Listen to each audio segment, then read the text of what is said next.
चलो जी, तो टॉपिक बच्चों, अब जो नया टॉपिक तुम्हारा ऐड हो रहा है उसको ले लेते हैं एक बार, इंसॉल्वेंसी। बच्चों 12th क्लास में जो हम करके आए ना, वो सिर्फ क्या करके आए हम लोग, सॉल्वेंट। पार्टनर क्या थे, सारे के सारे सॉल्वेंट थे। क्या मतलब होता है बच्चों सॉल्वेंट इंसॉल्वेंट में डिफरेंस क्या होता है? Who is a solvent partner?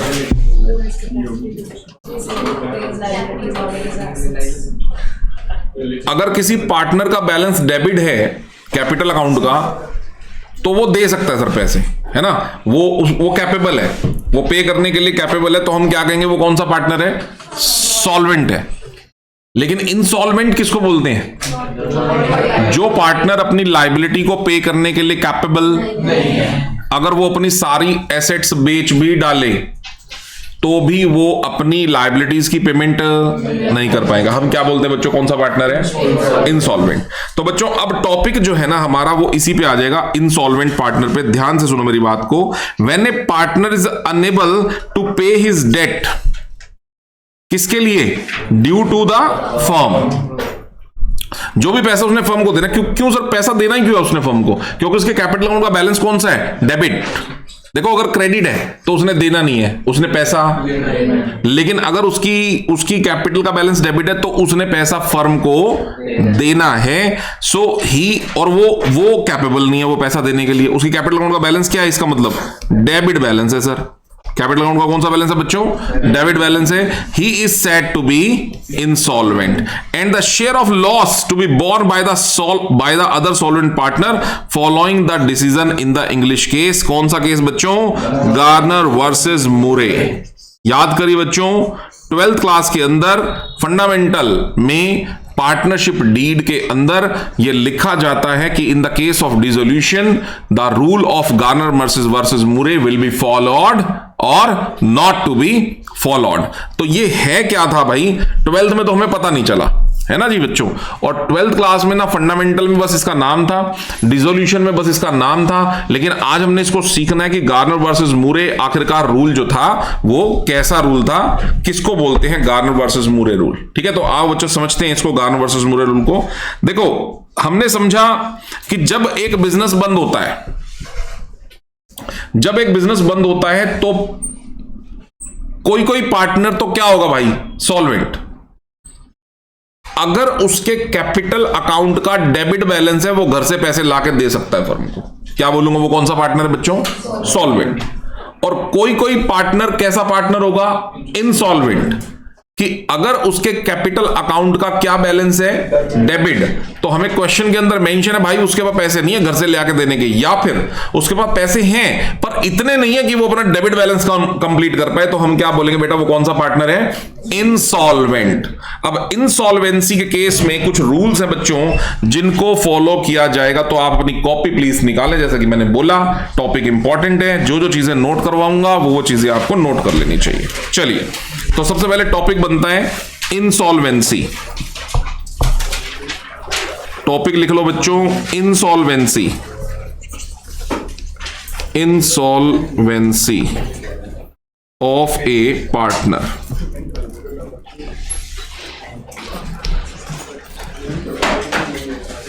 Insolvency of, मेरी तरफ ध्यान दो यार, करो खत्म करो काम को, हो गया। Insolvency of A partner. सुनो क्या होता है इंसॉल्वेंसी। सीट चेंज करूं क्या, दोनों में से एक की? नहीं, इंसॉल्वेंसी ऑफ ए पार्टनर। सुनो बच्चों, इंसॉल्वेंसी का मतलब होता है कि पार्टनर अपनी लायबिलिटी को पे करने के लिए कैपेबल नहीं है। ठीक है, तो जरा लिख लें इस लाइन को भी, who is not capable, who is not capable to pay his liability। ठीक है जी, तो हम कहेंगे वो पार्टनर कौन सा पार्टनर है भाई? इंसॉल्वेंट पार्टनर है, इंसॉल्वेंट है वो बंदा। सर उसके कैपिटल अकाउंट का क्या बैलेंस निकल के आएगा? Debit balance. किसका? Of capital account. हाँ जी, कैसा बैलेंस निकल के आएगा बच्चों? उसका डेबिट बैलेंस निकल के आएगा, पार्टनर्स कैपिटल अकाउंट का उसका डेबिट बैलेंस निकल के आएगा। बोलो जी, डन हो गया। अब तक तो हम पढ़ते आए थे 12th में कि जिसका भी डेबिट बैलेंस है वो बंदा अपने घर से लाके पैसे दे देता, क्योंकि हम ये भी मानते थे 12th में कि अगर उस बंदे का डेबिट बैलेंस है पार्टनर्स कैपिटल अकाउंट का, but still he is solvent, वो लेके आ सकता है घर से पैसा, अपनी पर्सनल एसेट्स को बेचेगा, पैसा लेके आ जाएगा। अभी तक हम ये मान के चल रहे हैं वो सॉल्वेंट है, लेकिन अब हम ये मान के क्या चलें, क्वेश्चन में गिवन होगा कि वो बंदा कौन है? इनसॉल्वेंट। यानी कि अगर मान लो ए है या एक्स है, कोई भी है, वाई है, जेड है, उसके कैपिटल अकाउंट का डेबिट बैलेंस आ गया 20,000 रुपए, और वो अपने घर से वो पैसे लाके नहीं दे सकता, उसके घर में पैसे ही नहीं है फर्म को ये पैसा देने के लिए, कंपनसेट करने के लिए, तो हम कहेंगे that partner have a debit balance and also he is insolvent. तो भाई अब उसके इस डेबिट बैलेंस की पेमेंट कौन करेगा? ये इंपॉर्टेंट बात है। वो करेंगे बेटा सॉल्वेंट पार्टनर्स। कौन करेगा बेटे? Solvent partners. ठीक है जी सर, कैसे करेंगे सॉल्वेंट पार्टनर्स? बेटा सॉल्वेंट पार्टनर्स कहेंगे कि भाई हम कर देंगे पेमेंट, कोई दिक्कत नहीं, रूल है, अपनी इच्छा से तो देखो करेंगे नहीं, वो रूल्स है, फर्म का रूल है कि अगर कोई बंदा इंसॉल्वेंट है उसके पैसे कौन देगा? सॉल्वेंट पार्टनर्स देंगे। तो वहां पर भी रूल है, किस रेशो में देंगे बच्चों? तो लिखिएगा कैपिटल रेशो में। कौन सी रेशो में देंगे बेटा? कैपिटल की रेशो में देंगे। लेकिन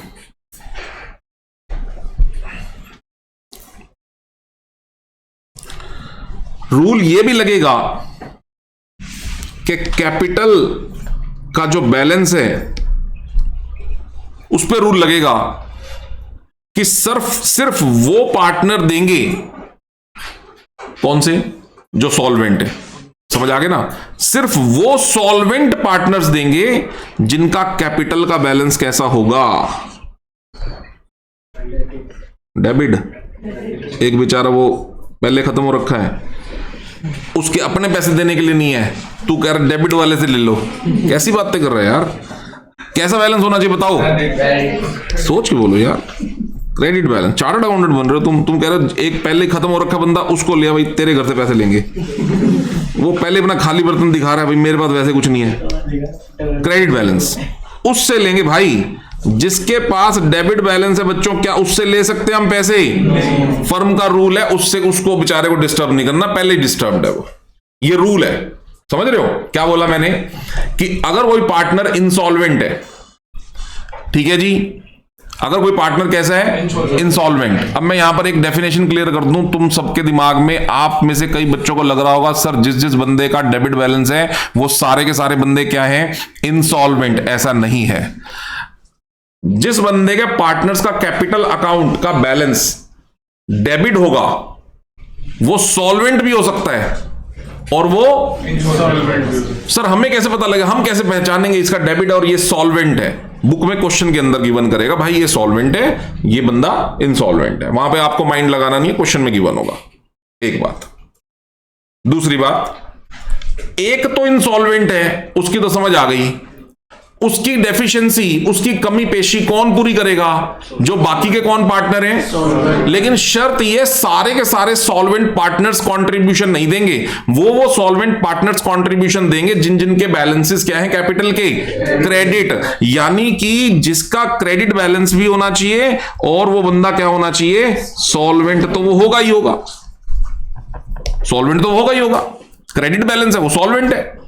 लेकिन जिसका डेबिट बैलेंस है वो भी कौन है वो भी सॉल्वेंट, लेकिन वो कंट्रीब्यूशन नहीं करेगा क्योंकि उसके कैपिटल अकाउंट का बैलेंस क्या है बच्चों? डेबिट। आप मेरी बात समझ गए? रूल है ये, फॉलो करना पड़ेगा। गार्नर वर्सेस बूरे के अंदर कंडीशन। अब बात करते हैं ऊपर कि सर जोन सा बंदे का क्रेडिट बैलेंस है और वो पार्टनर हैं भी कौन?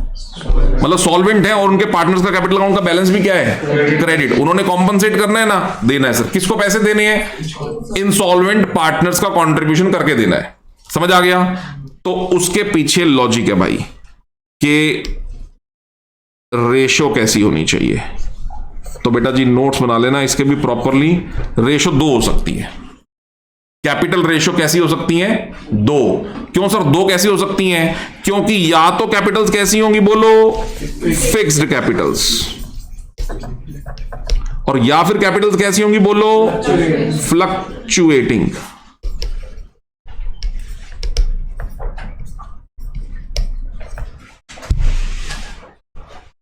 अब अगर तो उनकी कैपिटल फिक्स्ड है फिर तो बात खत्म हो गई। फिक्स्ड कैपिटल की अपनी एक रेशो होगी, उस रेशो में जो इंसॉल्वेंट पार्टनर है उसकी डेफिशिएंसी को ये दोनों बंदे लेकर के आ जाएंगे, क्योंकि कैपिटल बच्चों उनकी कैसी है, फिक्स्ड, और उसकी अपनी एक रेशो है। एग्जांपल, ए और बी सॉल्वेंट पार्टनर्स हैं, उनके कैपिटल अकाउंट का बैलेंस भी क्रेडिट है और उन्होंने 3 लाख और 2 लाख रुपए लगा रखे हैं, तो बच्चों उनकी कैपिटल की रेशो क्या होगी, 3:2। डेफिशिएंसी 50,000 रुपए की है, पहला बंदा 30 ले आएगा, दूसरा बंदा 20 ले आएगा, स्टोरी खत्म, ऐसे हो जाएगा। बोलो डन।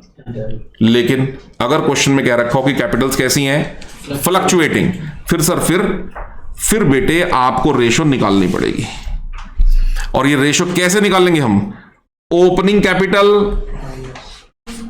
और कैपिटल जिन जिन चीजों की वजह से बढ़ती है, बता दो जरा फटाफट, किस किस चीजों से कैपिटल बढ़ेगी? रिजर्व्स, बिल्कुल सही, प्रॉफिट का क्रेडिट बैलेंस, अनडिस्ट्रीब्यूटेड प्रॉफिट का क्रेडिट बैलेंस, और आपके मन से आवाज आ रही है और क्या बताओ, प्रॉफिट ऑन रियलाइजेशन, नहीं उसको छोड़ के, प्रॉफिट ऑन रियलाइजेशन को छोड़ के बाकी सब ले लो। समझ रहे हो मतलब क्या क्या ले ले? देखो ओपनिंग कैपिटल हो गई, मैं सीधी एक बात लिख दूं, ये 1 मिनट रुको, closing balance of capital account. Easy नहीं हो गया भाई? आप एक बात बताओ, कैपिटल अकाउंट का क्लोजिंग बैलेंस कौन सा वाला बैलेंस होता है? Opening capital plus all the reserves that are distributed on the credit side minus all the reserves that are to be distributed on the debit side. लेकिन ध्यान रहे, ये जो क्लोजिंग बैलेंस होता कैपिटल अकाउंट होगा ना, ये होगा एक्सक्लूडिंग रियलाइजेशन, क्या, प्रॉफिट और लॉस। कि सर हम कैपिटल अकाउंट के बैलेंस निकालेंगे पार्टनर्स के, बिल्कुल निकालेंगे, सब कुछ जो कैपिटल्स को बढ़ाता है उन सब चीजों को प्लस कर देंगे, हर वो चीज जो कैपिटल घटाती है उन सब चीजों को हम क्या कर देंगे बेटा जी, माइनस कर देंगे। सारी बात बिल्कुल सही है, बिल्कुल फर्स्ट क्लास है, कोई दिक्कत नहीं है। लेकिन इन कैपिटल्स को प्लस और माइनस करते हुए क्या नहीं लेना, रियलाइजेशन से निकला हुआ प्रॉफिट प्लस नहीं करना और रियलाइजेशन से निकला हुआ लॉस माइनस नहीं करना, बाकी सब कुछ कर लेना है। और हमने कैपिटल निकाली तो ये कैपिटल का बैलेंस आ गया, फ्लक्चुएटिंग पार्टनर्स कैपिटल अकाउंट का बैलेंस आ गया, और इस कैपिटल की रेशो में जो सॉल्वेंट पार्टनर्स हैं वो कंट्रीब्यूशन दे देंगे। किसके नाम का कंट्रीब्यूशन दे देंगे?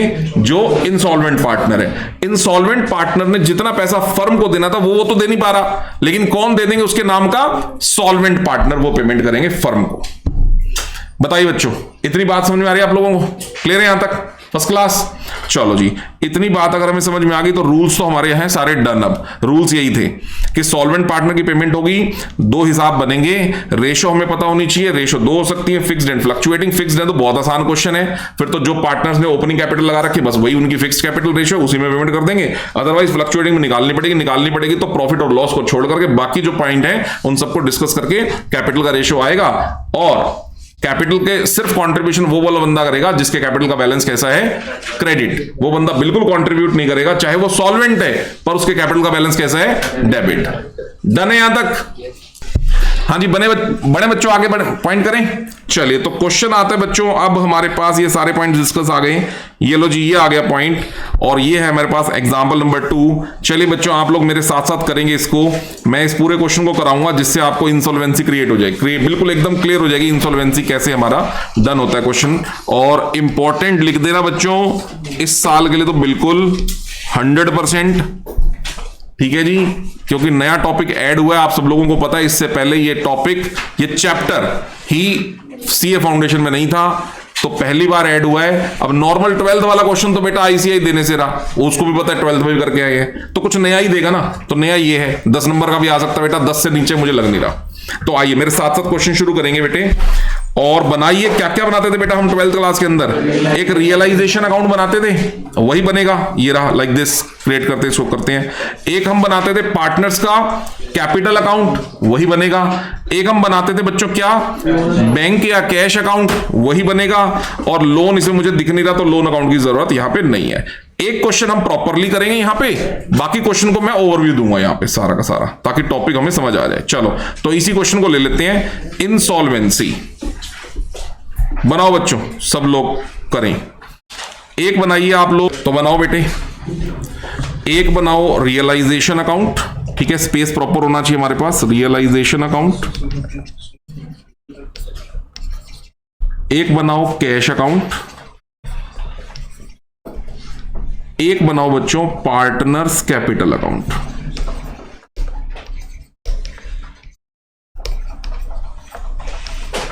और 4 लोगों का नाम क्या है बच्चों जिसका हमने अकाउंट बनाना है? ABCD बना लो, फिर यहां नाम दो ABCD, ABCD। किस रेशो में बच्चों पार्टनर्स हैं? 5-5-4-2, 5-5-4-2 लिखो जी।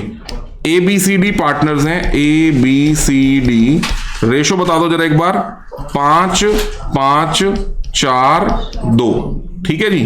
अब बुक वाला क्या कह रहा है आपको?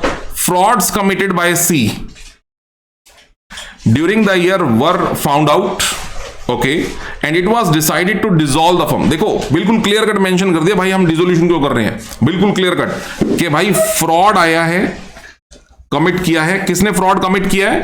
सी ने, और जिसकी वजह से हम डिसाइड कर रहे हैं क्या कि फर्म को हमें क्या करना है? डिसॉल्व करना है the partnership on 31 March when the balance sheet was as under given to you. Okay, तो अब जो चीजें हैं वो हमें क्या गिवन है बच्चों कि हमारे पास कुछ एसेट्स हैं, तो हम सब लोगों ने सीखा बच्चों ये जो एसेट्स हैं ये हमारी रियलाइजेशन अकाउंट में कहां शिफ्ट हो जाएंगी? बोलो, डेबिट साइड में, है ना। क्लोज करेंगे हम सारी एसेट्स को, क्लोज करेंगे, और जितने भी लाइबिलिटीज हैं हम उसको भी क्लोज करेंगे। तो आओ बच्चों पहले एसेट्स को क्लोज करो, लाइबिलिटीज को क्लोज करो, उसके बाद क्वेश्चन में बाद में पढ़ूंगा। तो क्या क्या क्लोजर देना है? बिल्डिंग है, स्टॉक है, इन्वेस्टमेंट है, डेटर है जी। तो लिखो बच्चों टू सन्ड्री एसेट्स। सबसे पहले नंबर पे बिल्डिंग है, स्टॉक है, दूसरा क्या, तीसरा क्या था बच्चों? इन्वेस्टमेंट है, फिर डेटर है। बिल्डिंग कितने की थी बेटा? ओके, 120। स्टॉक कितने का है? 85,500। इन्वेस्टमेंट कितने की है? हाँ जी, 29,000। Debtors done. तो ये मैंने सारी की सारी अपनी ये एसेट्स लिख ली हैं। इसका एक बार टोटल चेक कर लो बच्चों कितना बनता है? 276,500। ये लो जी, ये एसेट्स का आ गया टोटल।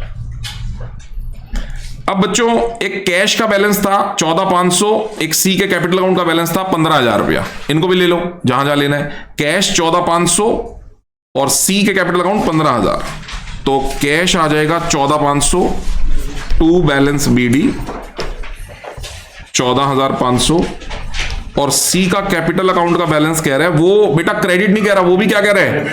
डेबिट। क्या इसका डेबिट होने से ये इंसॉल्वेंट हो गया? अभी नहीं हुआ भाई इंसॉल्वेंट, अभी तो इसका पहली बात डेबिट बैलेंस भी तब देखना है आफ्टर ऑल एडजस्टमेंट वाला। अभी हो सकता है भाई ये 15,000 हो, कहीं से इसके रिजर्व्स का शेयर बढ़ता हो, इसका अभी क्या बन जाए? ये क्रेडिट बैलेंस बन जाए। ये वाला बैलेंस नहीं कह रहे, ये डेबिट होने से ये इंसॉल्वेंट नहीं होता, ठीक है। ऑल ओवर जब सारा बैलेंस चेक कर लूंगा मैं, तो भी अगर इसका डेबिट रहता है तब भी ये इंसॉल्वेंट नहीं होता। जब बुक वाला बोलेगा ना ये इंसॉल्वेंट है क्योंकि इसके पास पैसे नहीं है लाके देने के लिए, तब हम कहेंगे कि ये कौन है? इंसॉल्वेंट। आप मेरी बात समझ गए? तो चलो जी, सी का कैपिटल अकाउंट बैलेंस कितना है? 15,000। लिखो जी, सी के कैपिटल अकाउंट का balance 15,000 to balance BD 15,000 debit. अब बढ़ते हैं आगे की तरफ। कैपिटल्स के क्रेडिट बैलेंस है 90, 90, 35।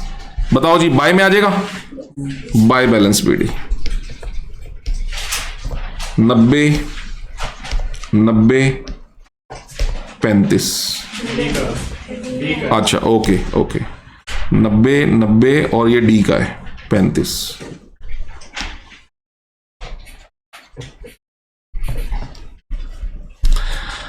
रिजर्व्स है हमारे पास 24,000 रुपए के रिजर्व दिख रहे हैं बच्चों। कौन कौन लेगा इसको, बोलो। सारे ले लेंगे। कौन सी रेशो में ले लेंगे, बोलो। ओल्ड रेशो में ले लेंगे, दे दो। तो मैं नीचे से ही देख लूं इसको, तो है ना। तो मेन टेक्निकल बात पे आऊंगा सीधा। बताओ जी कितने हो गए, 75, 75, 6 और 3। चलो लिखो, बाय जनरल रिजर्व 75, 75। तीसरे का क्या था बच्चों, और चौथे का, ठीक है जी। आगे बढ़ते हैं बेटा। उसके बाद कह रहा है बेटे, क्वेश्चन के अंदर हमारे को क्रेडिटर हैं 47,000 के क्रेडिटर्स हैं, और बीपी हैं 20 के। इनको कहां लेके जाऊं, बोलो। रियलाइजेशन अकाउंट में लेके जाऊं, ले जाओ। Creditor 47, BP 20। Creditor 47 by creditors 47 by BP 20। ठीक है। और देखो जी, और क्या रह गया, बस जी बैलेंस शीट तो हो गई क्लोज। सबसे पहले हमें बैलेंस शीट खाली करनी होती है। बैलेंस शीट खाली होगी मेरी, कोई ना कोई चीज कहीं ना कहीं तो जाएगी, चली गई सारी चीजें। अब नीचे चेक करते हैं सर इनको पेमेंट के बारे में क्या कुछ बातें हैं। एडिशनल इंफॉर्मेशन पे आओ, रूल लगाएंगे गार्नर वर्सेस मूरे का। Following information is given to you, क्या, a cheque for ₹4300 received from a debtor. समझना बच्चों, एक कोई डेटर था हमारा, उसने हमें कितने रुपए का चेक दे दिया था, हमें मतलब फर्म को। हमें से मतलब किस चीज से है, 4300 रुपीज का उसने चेक दिया डेटर ने हम फर्म को। Was not recorded in the books, अभी तक इसको रिकॉर्ड में नहीं लिखा है। And was misappropriated by C, और इसका जो मिस एप्रोप्रिएशन किया है, ठगी जो करी है, प्रेजेंटेशन जो इसने नहीं दिखाई है, वो कौन है, डिफॉल्टर सी है। वो बंदा जिसने ये प्रॉब्लम क्रिएट करी है वो कौन है, वो है सी। बताओ जी, जिसने प्रॉब्लम क्रिएट करी है वो बंदा कौन है, सी। तो बच्चों एंट्री क्या बनेगी, बोलो। एंट्री क्या बनेगी, बोलो। सी से पैसा ले लेंगे, सी से पैसा ले लेंगे। राशि हो रही है, देखिए कॉल किसकी है, कॉल बैक करके पूछ लीजिए। 3 मिस्ड कॉल है मेरी, कॉल बैक करके पूछ ले, बाहर जाके पूछ लेगा आराम से। सी से पैसा ले लेंगे और एंट्री क्या बनाएंगे, बोलो। C's capital account debited to realisation, है ना। C's capital account debit to real, क्योंकि देखो अगर पैसा आता तो एंट्री क्या बनती, बोलो। अगर डेटर हमारे पैसे देते तो एंट्री क्या बनती, बैंक टू रियलाइजेशन। अब बैंक टू रियलाइजेशन तो नहीं हो पा रहा सर, लेकिन अब एंट्री क्या बनेगी, हम सी से पैसे ले लेंगे, तो सी टू रियलाइजेशन। तो एंट्री बनाओ बच्चों, रियलाइजेशन अकाउंट की क्रेडिट साइड में लिख दो बाय कौन, लिखो फिर बाय सीज कैपिटल अकाउंट। कितने पैसे हैं बच्चों, 4300। तो इस पे लिख देना cheques misappropriated, cheques misappropriated 4300। शायद एक डिफॉल्ट और भी करा है सी ने मेरे ख्याल से, देखना एक बारी। एक और भी डिफॉल्ट है, तो मैं कौन था, बोल दिया बाद में बात, ठीक है।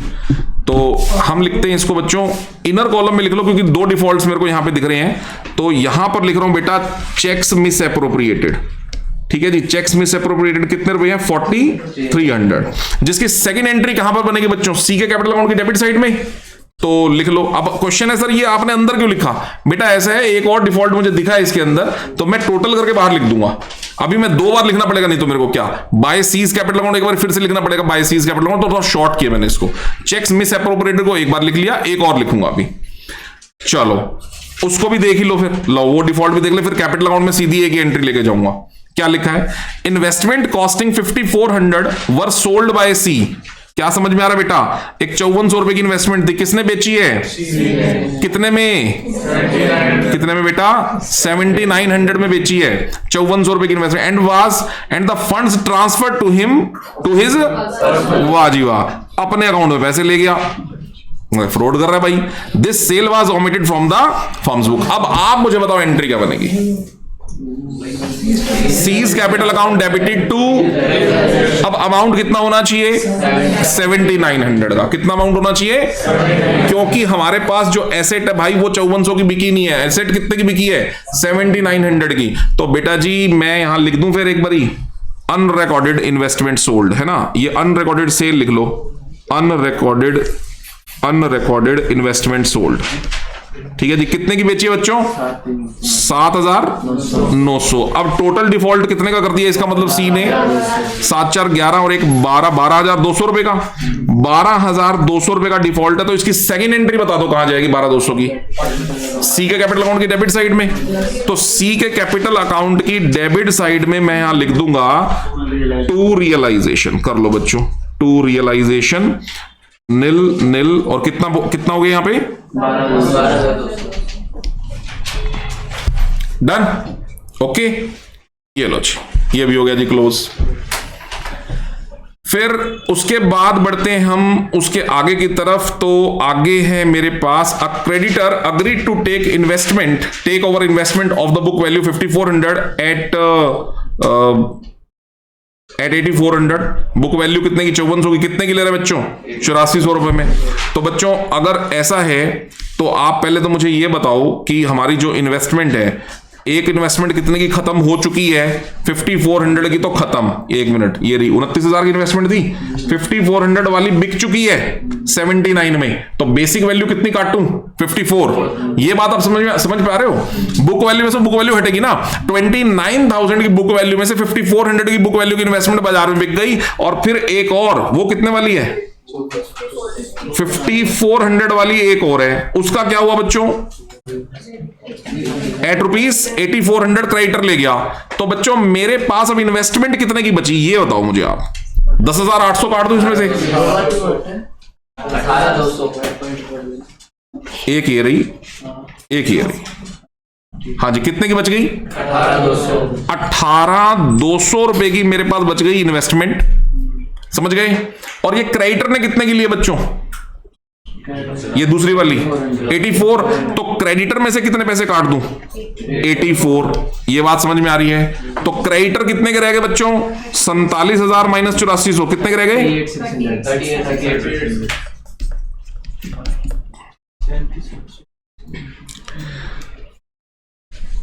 क्या मुझे 8400 रुपए के क्रेडिटर्स को पे करने की जरूरत पड़ेगी? नहीं। ये क्या हुआ है? Mutual adjustment. एक एसेट गई, कितने की एसेट गई? 5400 की। एक लाइबिलिटी गई, कितने की लाइबिलिटी गई? 8400 की। रिमेनिंग एसेट्स कितने की रह गई?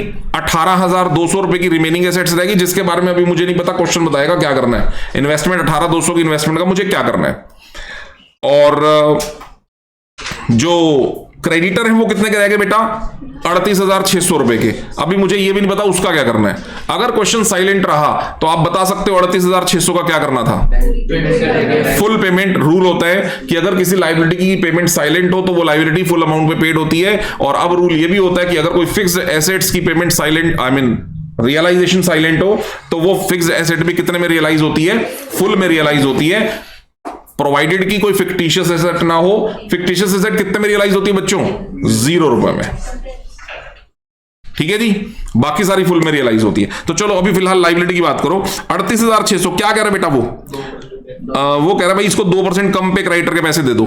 तो 38,600 में से कितने पैसे काट दूं? 38,600 का 2%। तो चेक करना जरा एक बार, ये पैसे आ जाएंगे आपके पास 37,828 रुपए 2% काट के। मुझे बताओ क्या एंट्री बने बच्चों क्रेडिटर की पेमेंट की? Realisation account debited to bank. कितना अमाउंट निकला था बेटा एक बार बताना? क्रेडिटर्स पे 37,828। अब जैसे ये काम मैंने कर दिया तो क्रेडिटर का पूरा हिसाब किताब खत्म, क्रेडिटर्स का पूरा हिसाब किताब खत्म। एसेट्स में बताओ बच्चों, क्या इन्वेस्टमेंट पूरी खत्म? नहीं सर, अभी बची हुई है। कितने कितने माइनस कर दूं इन्वेस्टमेंट की बुक वैल्यू में से? 54 एक माइनस कर दे, 54 एक, लेकिन अभी बची हुई है। अभी क्या करना है उसका वो देखते हैं, आगे बढ़ो। The other assets realised as follows, बताओ जी कैसे कैसे बेचनी है। बिल्डिंग बिकी अपने 105% पे, बिल्डिंग कितने की बताना? 120, 120 का 105%, 126 हो गए ना, हाँ 126। तो बेचो बच्चों, जब बिल्डिंग बिकेगी तो एंट्री क्या बनेगी बोलो? तो रियलाइजेशन की क्रेडिट साइड में क्या लिख दूं? By bank account. Balance sheet में कैश अकाउंट है तो कैश लिखेंगे बैंक में। कैश लिख दो, कैश लिख दो, क्योंकि मेरा कैश अकाउंट बन रहा है ना, तो कैश ही लिख दो यार, फिर तो बेटर रहेगा। कैश लिख दो, फिर सारा ही कैश कर दो, यहाँ पे ये भी कैश कर दो, ये भी कैश कर दो, ठीक है जी। तो टू कैश, और इसको भी लिख दो बेटा बाय कैश। बिल्डिंग बेचो बच्चों, बिल्डिंग कितने की बिकी है?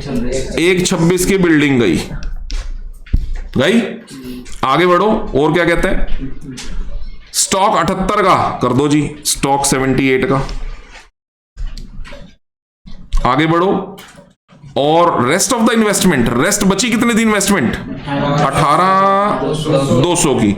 वो कह रहा है भाई ये rest of the investment sold at A profit of 4800, तो 18,200 वाली चीज में 4800 रुपए जोड़ दो। 23,000 पूरे हो गए। और कितने की चीज थी? 23,000 पूरे हो गए। चीज है इन्वेस्टमेंट, लो जी इन्वेस्टमेंट बिकी 23,000 रुपए में एट ए प्रॉफिट ऑफ 4800। और बच्चों और देखो, और कहते हैं rest of the debtor, debtor भी कुछ कम हुए थे, तो realise at a discount of 12%। तो मुझे बताओ बच्चों डेटर का क्या हिसाब किताब था हमारे पास? 42 के थे, ये देखो मैंने लिखा भी हुआ यहाँ पे। डेटर थे बेटे कितने के? 42 के थे। 42 में से वो 5400 रुपए के डेटर्स ने कुछ पैसे दे दिए थे ना? अच्छा 4300 ने दिए थे रिसीव फ्रॉम डेटर, और जो मिस एप्रोप्रिएटेड थे, ठीक है। तो ये तो उसके इन्वेस्टमेंट के बारे में लिखा था मैंने, ये तो ठीक है। ये तो दोनों इन्वेस्टमेंट थी, 5400 की भी इन्वेस्टमेंट थी, ये भी इन्वेस्टमेंट थी, ठीक है। तो डेटर्स ने बच्चों कितने पैसे दे दिए थे हमारे? 4300। तो डेटर तो थोड़े कम हो गए, फिर कितने के डेटर रह गए? 42,000 में से 4300 गए हैं जी, 37,700। अब 37,700 के डेटर्स हमारे को कितने पैसे देंगे भाई? 12% कम देंगे। तो 37,700 में से 12% काट दो, कर दो जी 33,176। 33,176, कोई नहीं भाई देख के बोल दे, कोई बात नहीं, ठीक है जी, हो गया। आगे बढ़ो। BP were settled at a discount of 400। BP की पेमेंट कितने में कर रहा है भाई? 400 रुपए कम में। बीपी की पेमेंट कितने में कर रहे हैं? 400 रुपए कम में। तो बीपी बता दो जरा कितने का था? 20,000 का 400 काट दो, करो जी टू कैश। बीपी 19,600, ठीक है जी, ओके। आगे बढ़ो।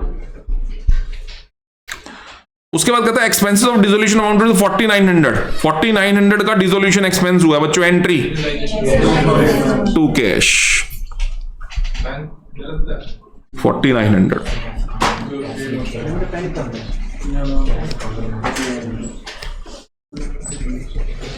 आगे बढ़ो। It was found that realisation from C's private assets would only be ₹4,000। अब ये आ गया जी पॉइंट। अभी तक तो मामला सारा ही 12th का था ना, अब नया पॉइंट आ गया। क्या बच्चों? It was found out that the realisation from C's private assets would only be ₹4,000। कि भाई सी तो सिर्फ कितने पैसे देगा? इससे ज्यादा नहीं देगा। सी सिर्फ कितने पैसे देगा बेटा? 4,000 रुपए। इसका मतलब कौन है सी? इंसॉल्वेंट। क्लियर है? सी कौन है? इंसॉल्वेंट। उसके कैपिटल अकाउंट का डेबिट बैलेंस है और वो कैपेबल भी नहीं है घर से ले आके देने के लिए, वो इंसॉल्वेंट है। कितना पैसा शॉर्ट रह गया उसका, वो तो चेक करना पड़ेगा कितना शॉर्ट रह गया, लेकिन फिलहाल सिर्फ कितने पैसे लेके आ रहा है वो घर से? 4,000 रुपए। 4,000 की एंट्री बना लो। 4,000 की एंट्री क्या बनेगी बच्चों? Cash account debited to C's capital account. बनाओ, ये लो जी, कैश के डेबिट में बच्चों टू सीज कैपिटल अकाउंट 4,000, और सी के कैपिटल अकाउंट की क्रेडिट साइड में बाय कैश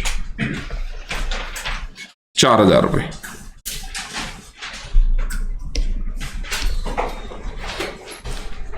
कैश की एंट्रियां और देख लेना बेटा, हमारी जो छूटी हो गई। तो एक हमारे पास ये कैश का टोटल लगाओ ये वाला, और कितना हो गया देखो जरा एक बार।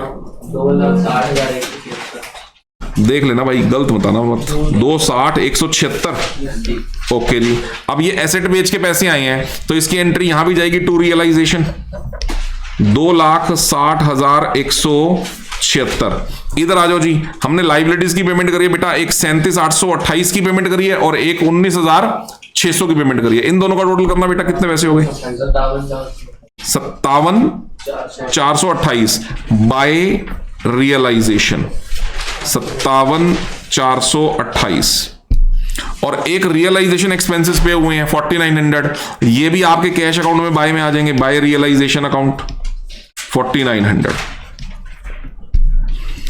जितना भी अब मेरा रियलाइजेशन अकाउंट का कैश का इंपैक्ट था वो भी मैंने कैश अकाउंट में शिफ्ट कर दिया है, ठीक है जी। रियलाइजेशन का टोटल कैश अकाउंट इंपैक्ट मैंने कैश अकाउंट में शिफ्ट कर दिया बच्चों।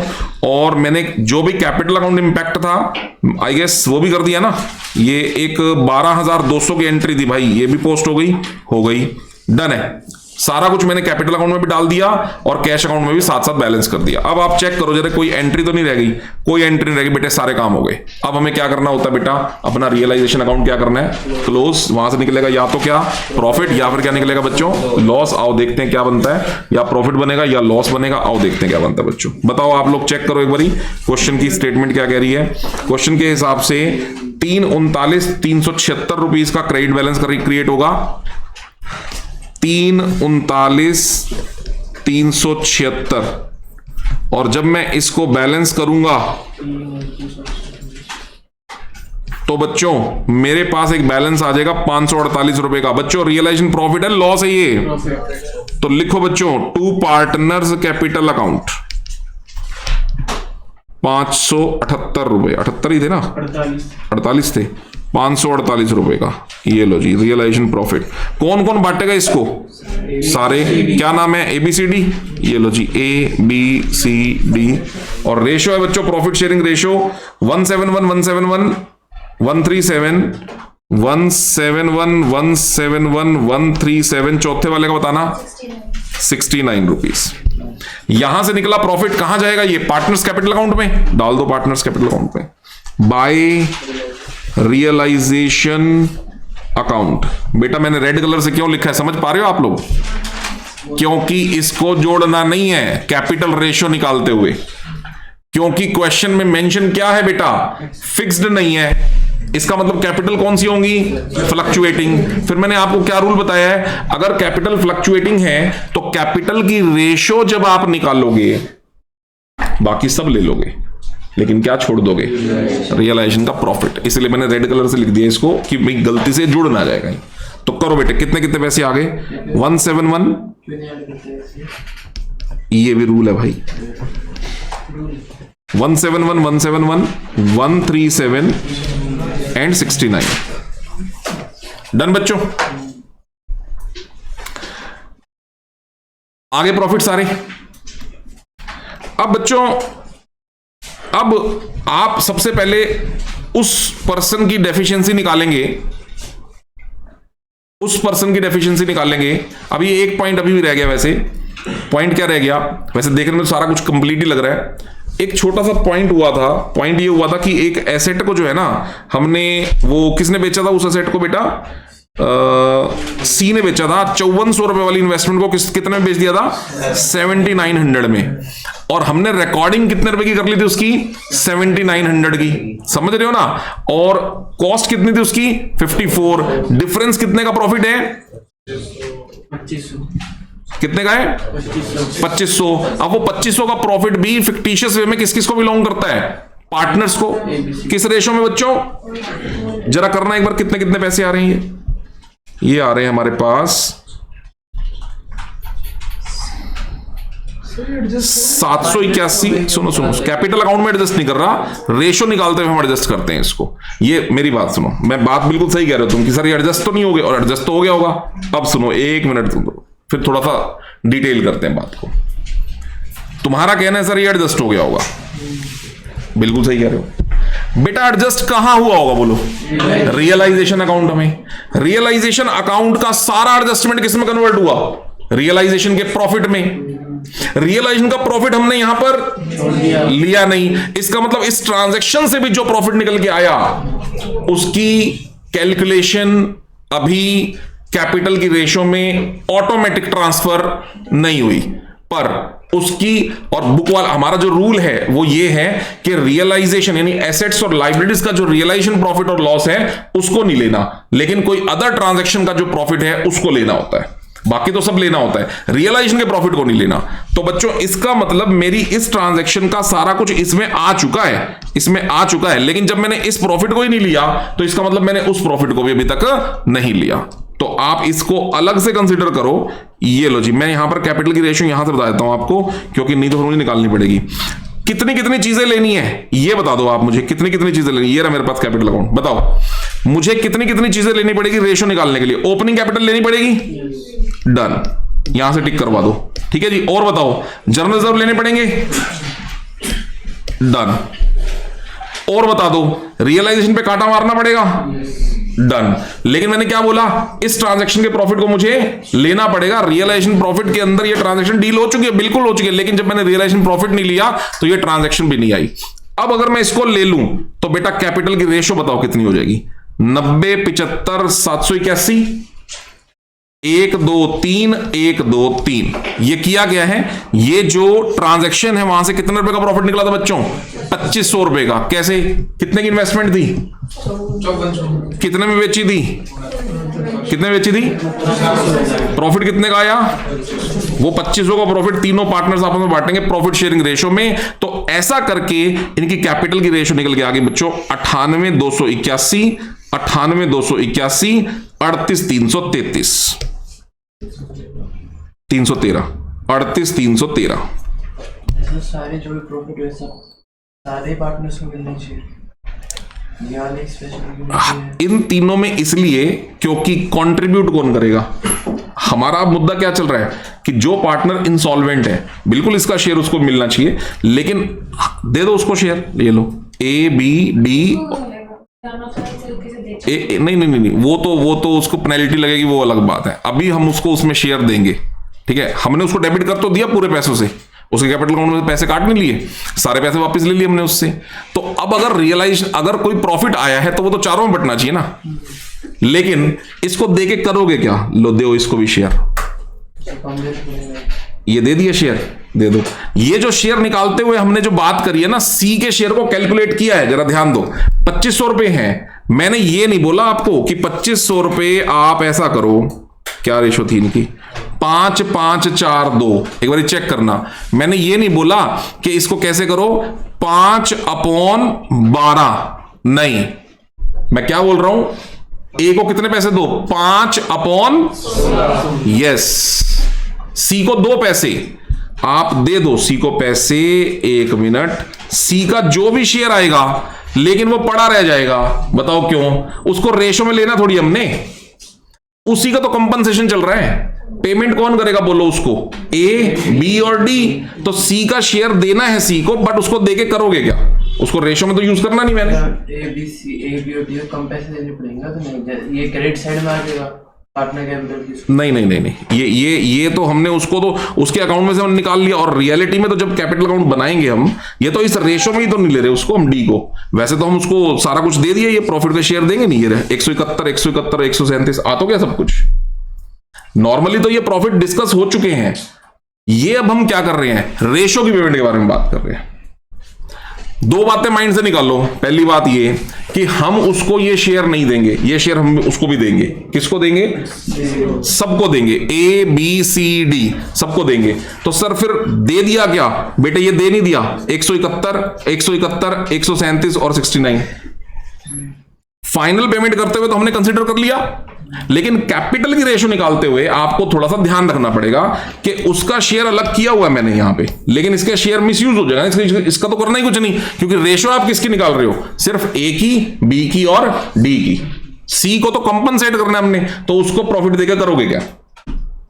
तो रेशो कितनी आई बच्चों बोलो, और ध्यान ये वाले देना, गलती कहां होगी आपसे, गलती आपसे होगी 2500, आगे पता क्या करोगे, इंटू 5/12 नहीं करना, क्या करना है 16, क्योंकि वो प्रॉफिट चारों में बटना है, 3 में नहीं बटना, 4 में बटना है। अब क्वेश्चन है सर सी तो धोखा करके बैठा, बेटा धोखा करके बैठा, उसके पैसे कैपिटल अकाउंट में से निकाल तो लिए हमने, ये देखो 4300 भी निकाल लिए, और बताओ क्या निकाल लिए 7900 भी, वो पैसे ले चुके हम। अब लीगल जो प्रोसीडिंग्स होंगी वो हमने अकाउंट्स में थोड़ी डील करना है, वो तो लीगल प्रोसीडिंग्स है, उसको तो छोड़ दो, उसकी वजह से तो फर्म डिसॉल्व हो रही है। समझ गए आप लोग, बात समझ में आ गई? 2500 का स्पेशल ट्रीटमेंट क्यों दिए, बाकी और कोई ऐड नहीं हुई? क्योंकि रियलाइजेशन का इफेक्ट इस पे नहीं पड़ेगा, बाकी सब चीजों का इफेक्ट तो हमने न्यूट्रलाइज करना है, वो तो रूल है देखो कि रियलाइजेशन के प्रॉफिट और लॉस को हमने यहां कंसीडर नहीं करना, लेकिन अगर हमारा कोई एक स्पेशल एसेट बिका तो उसके प्रॉफिट को हमें लेना है, तो इसलिए इसको ले लिया, बाकी सब चीजें हमने छोड़ दी है, इन्वेस्टमेंट को हमने ले लिया। अब जरा रूल बताओ बेटा, अब कितनी रेशो बनी? 98 to 81, 98 to 81, 38 131, 313। अब आ जाओ, जिसको हमने खत्म करना है पहले उसकी डेफिशिएंसी चेक करो कितनी बनी, बताओ बेटे कितनी बनी, बोलो। 15,000 प्लस 12,200 कितने हो गए? 27,200। अच्छा जी, क्रेडिट चेक करना बेटा, 10,137 कितने हो गए? 10,137। शॉर्ट चेक करना कितना रह गया? 27,200 माइनस, 10,000 में रहेगा। हाँ ये 137 छोड़ दो ना यार, 10,000 कितने रह गए बेटा शॉर्ट?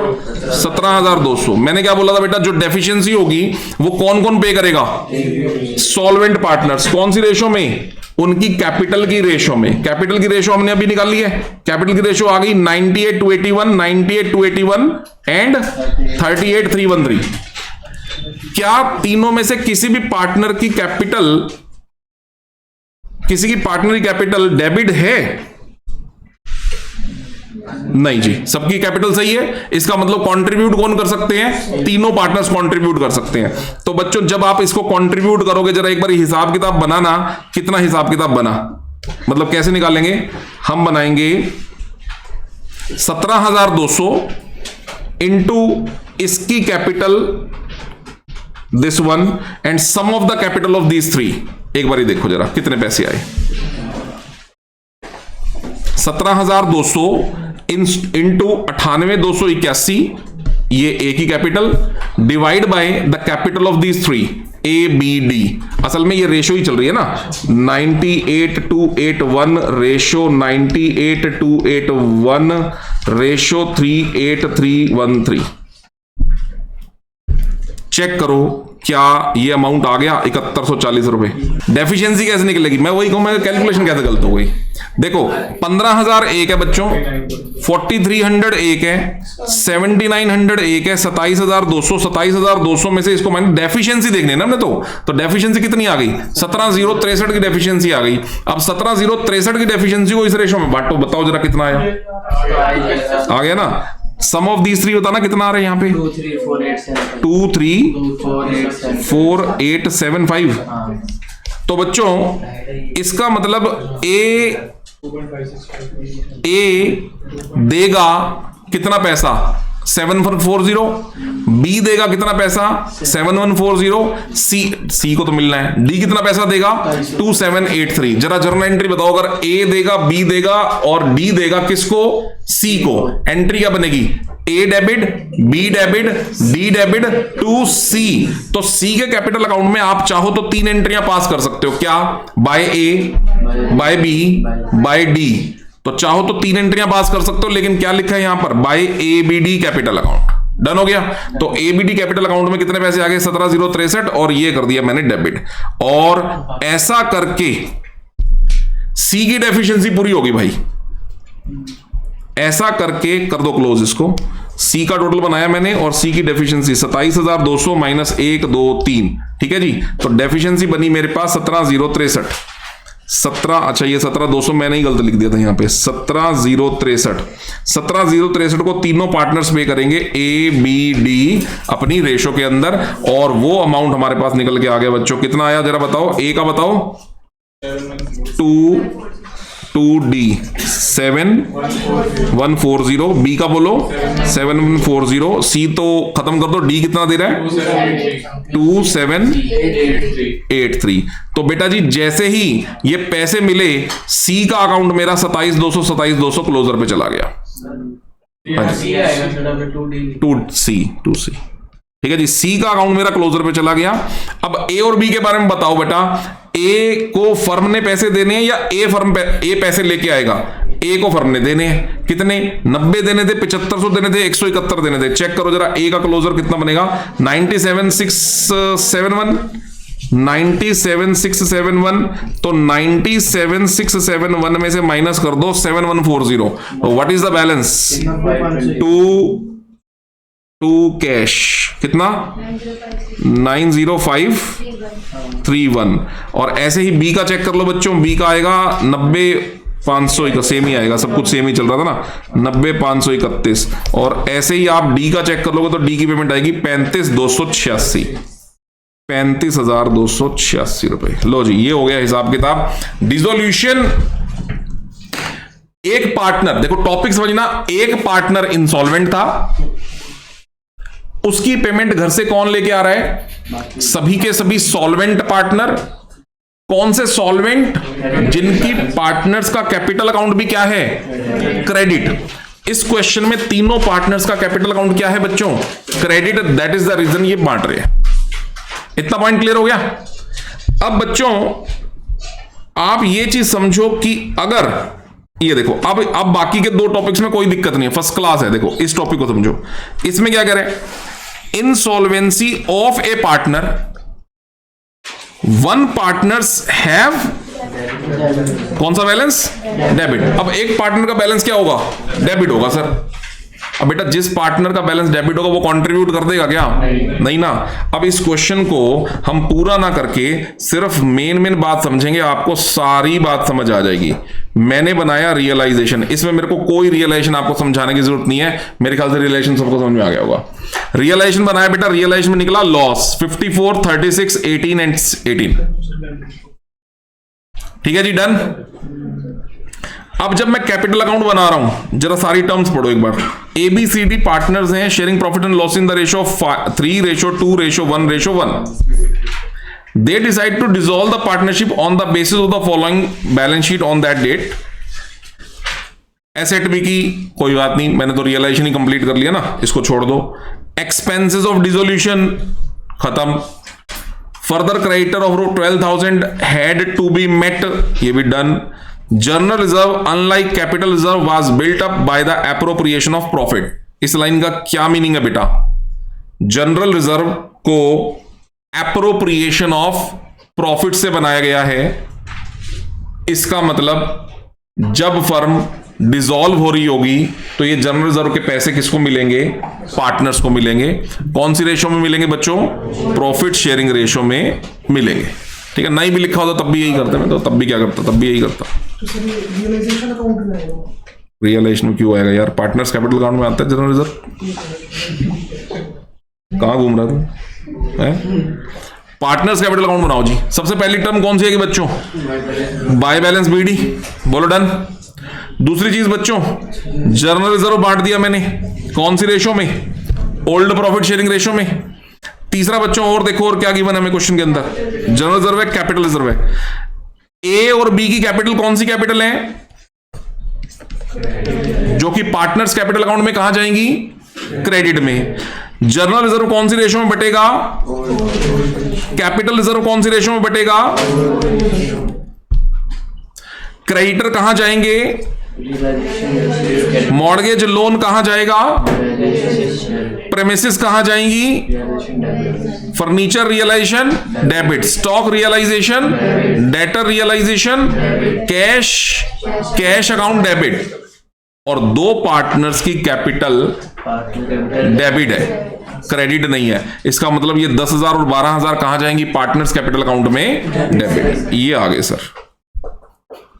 तो ऐसा करके अब कितनी चीजें हमें कैपिटल अकाउंट में ऑटोमेटिकली दिख रही हैं जो कंफर्म हो चुकी हैं। एक ये हो गया, जनरल रिजर्व के बैलेंस हो गए, कैपिटल रिजर्व के ओल्ड रेशो हो गया। यहां तक समझ में आ रहा है? तो मैं एक बार हाईलाइट कर दूं। ये चीज हो गई, ये चीज हो गई, ये कैपिटल रिजर्व हो गया ओल्ड रेशो में। टू बैलेंस BD हो गया।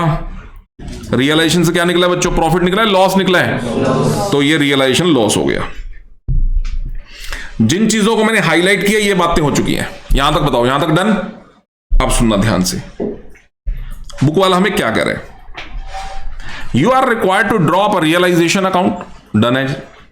पार्टनर्स का कौन सा account, capital account, and the cash assuming that, क्या एज्यूम करना है, सी बिकेम इंसॉल्वेंट। मैंने बोला था ना कि बुक वाला बोलेगा कि या तो भाई इतने पैसे ये बंदा केवल इतने लेके आ सकता है। देखो इससे पिछला क्वेश्चन क्या था कि भाई सी अपने एस्टेट बेच के सिर्फ कितना पैसा लाएगा अपने एस्टेट से, 4000, जबकि उसकी डेफिशिएंसी उससे ज्यादा की थी।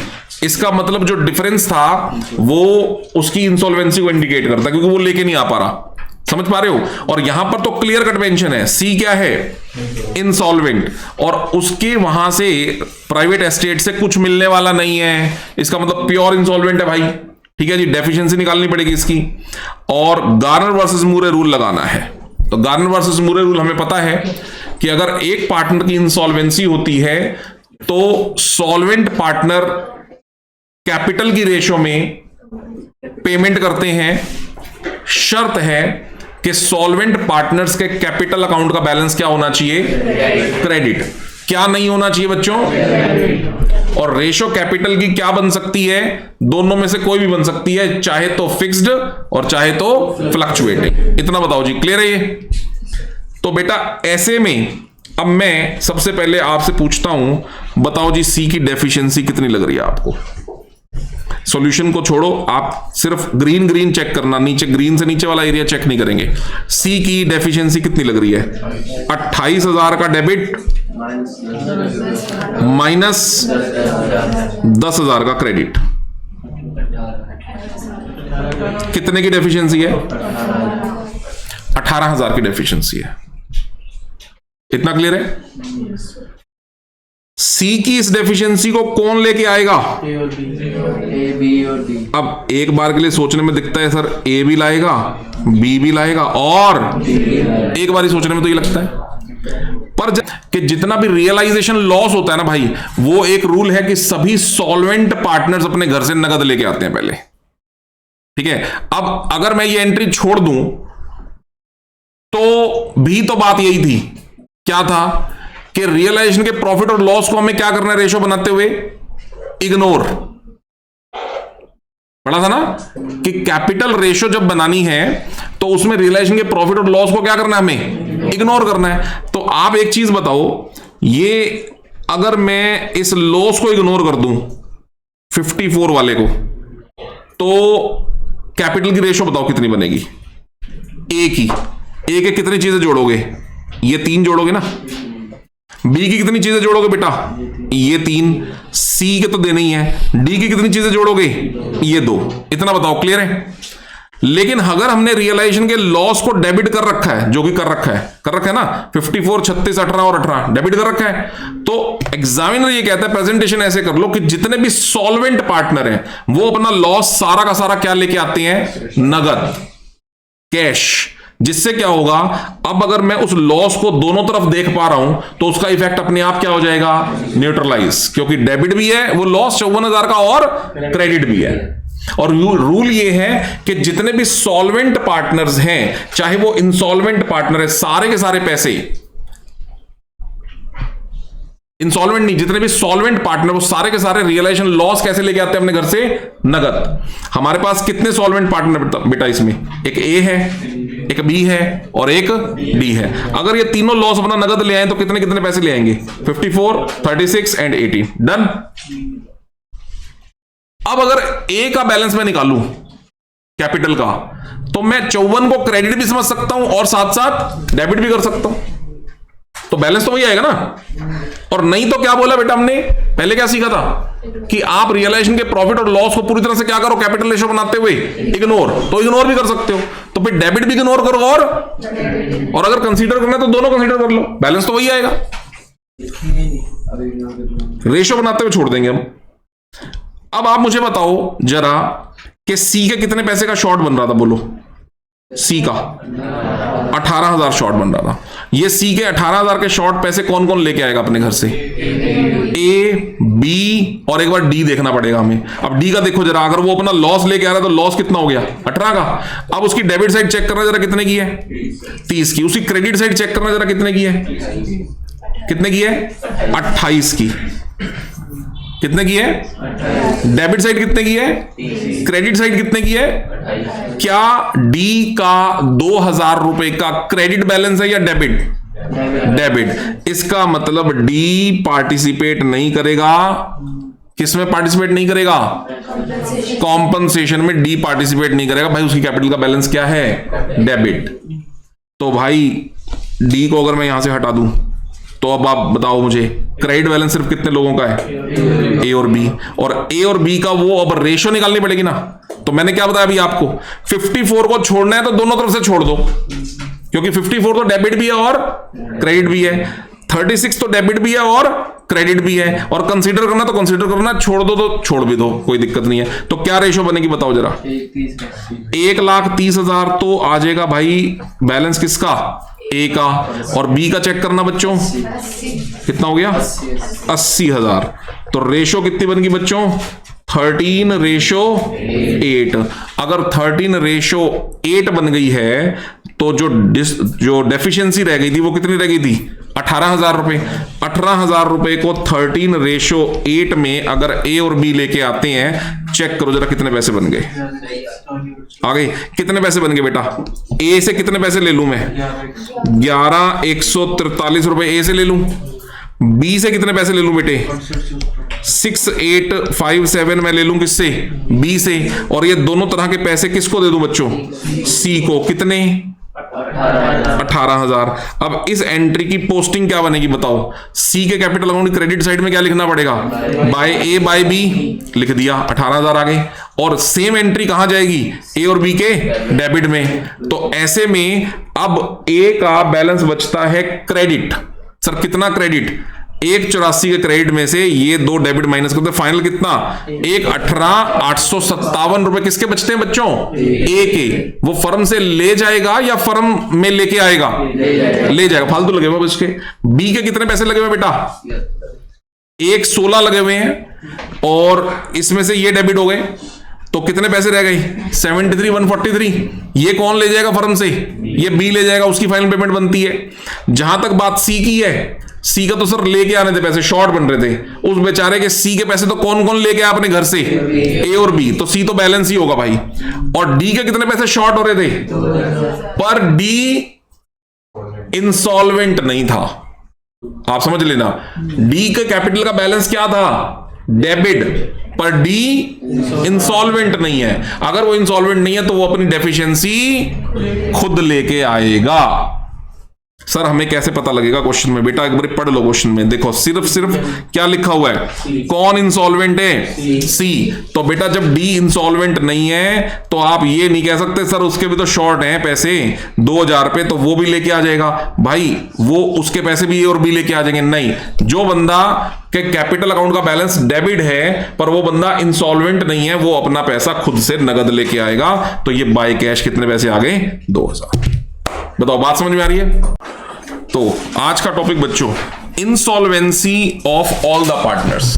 ध्यान से मेरी बात को समझें। Insolvency of all the partners.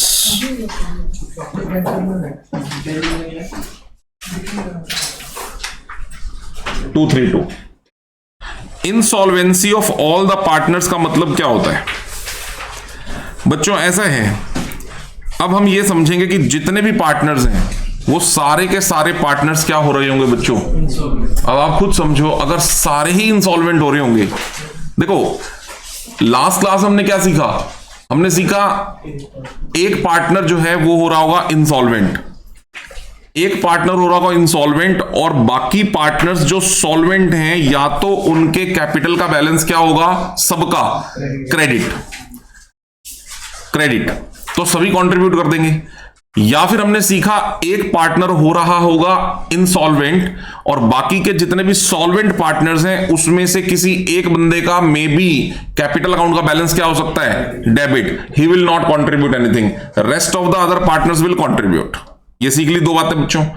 अब बात ये है कि सर सारे के सारे पार्टनर्स क्या हो रही हैं, इंसॉल्वेंट, सभी क्या हो रहे हैं बच्चों, इंसॉल्वेंट। अगर सभी जितने भी हैं, 2 हैं 3 हैं, वो सारे इंसॉल्वेंट हो रहे हैं तो भाई कंट्रीब्यूशन करने आएगा कौन, कोई कंट्रीब्यूशन नहीं करेगा। ऐसे में एक स्पेशल ट्रीटमेंट अकाउंटेंसी के अंदर होती है, डेफिशिएंसी अकाउंट खुलता है, क्योंकि अगर सारे पार्टनर्स इंसॉल्वेंट हो जाते हैं तो बच्चों बाकी कुछ लोग ऐसे होते हैं जैसे क्रेडिटर वगैरह, उनकी कुछ पेमेंट बिना दी ही रह जाती है और भाई वो रह जाएगी तो वो रह जाएगी। और हमारे इंडियन लॉ उसको प्रोटेक्ट करता है कि अगर सारे पार्टनर इंसॉल्वेंट हो गए भाई वो तो कैसे देंगे पैसे, तो वो नहीं देंगे। तो ऐसे में अकाउंटेंसी में एक ट्रीटमेंट रहते हैं बेटा कि हम एक अकाउंट खोलते हैं, अकाउंट का नाम क्या होता है, डेफिशिएंसी अकाउंट। आओ जरा समझते हैं कैसे। लो बेटा कॉपी निकालो और मेरे साथ साथ पहले केस को समझो। ये लो जी, ये है केस, सुनिएगा ध्यान से। Amal and Bimal are in equal partnership, A and B दो इक्वल पार्टनर्स है, मतलब कौन सी रेशियो होगी बच्चों, 1:1।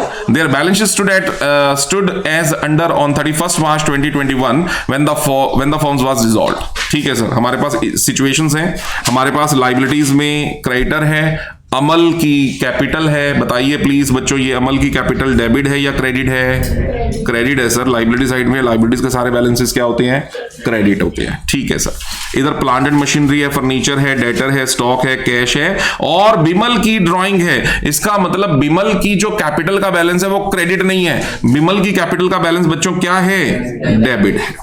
तो हो सकता है, तो कोई बात नहीं।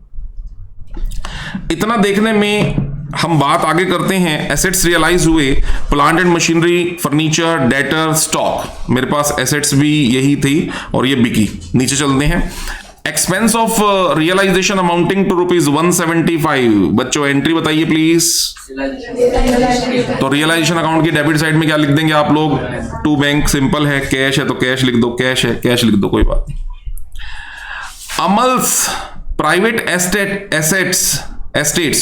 Amal's private estate is not sufficient. पैसा नहीं है अमल के पास, even to pay his private debt. इसका मतलब अमल कौन होने वाला है यहां पर, insolvent. Whereas Bimal's private estate has a surplus of only 200।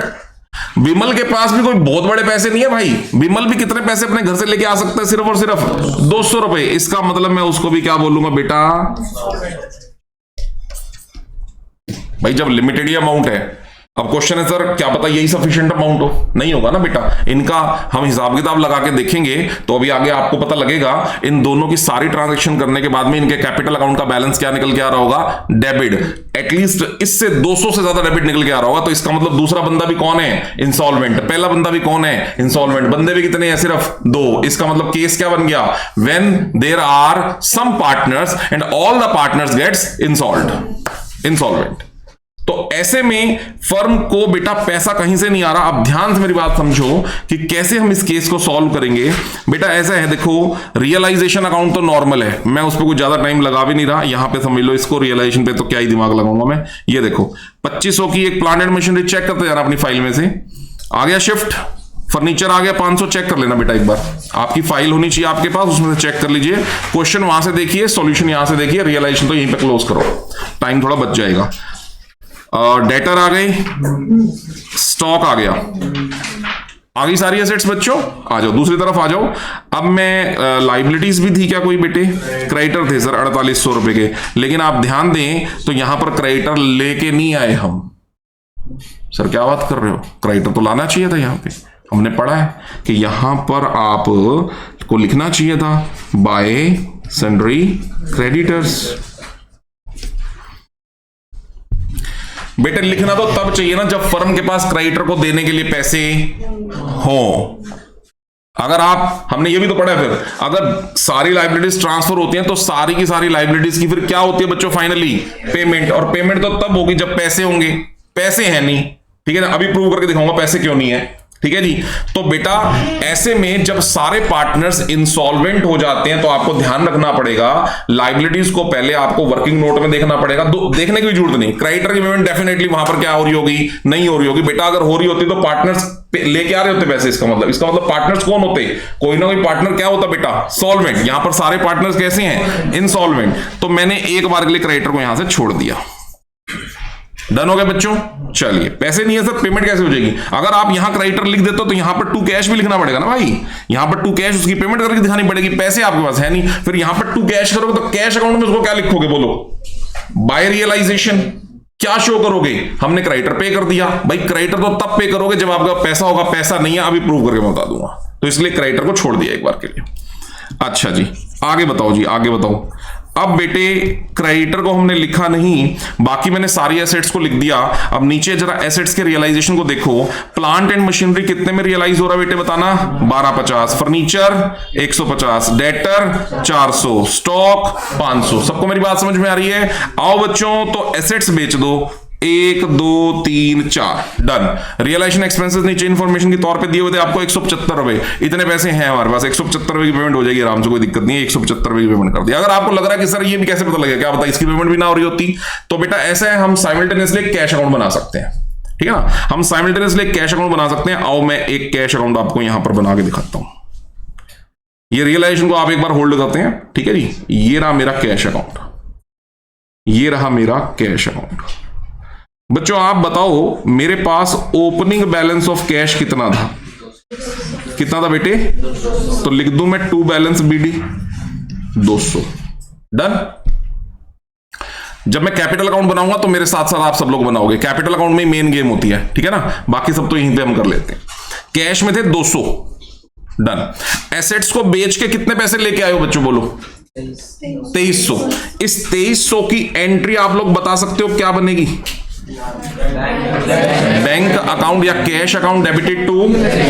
तो कैश अकाउंट की डेबिट साइड में बेटा जी क्या लिख दोगे? टू रियलाइजेशन 2300 रुपए। कितने पैसे हो गए हमारे पास? कितने हो गए बच्चों? और कहीं से पैसा आया है? आया तो कहीं से नहीं है। एक वो था, हाँ ठीक है, वो कौन सा पार्टनर था, वो बिमल था शायद।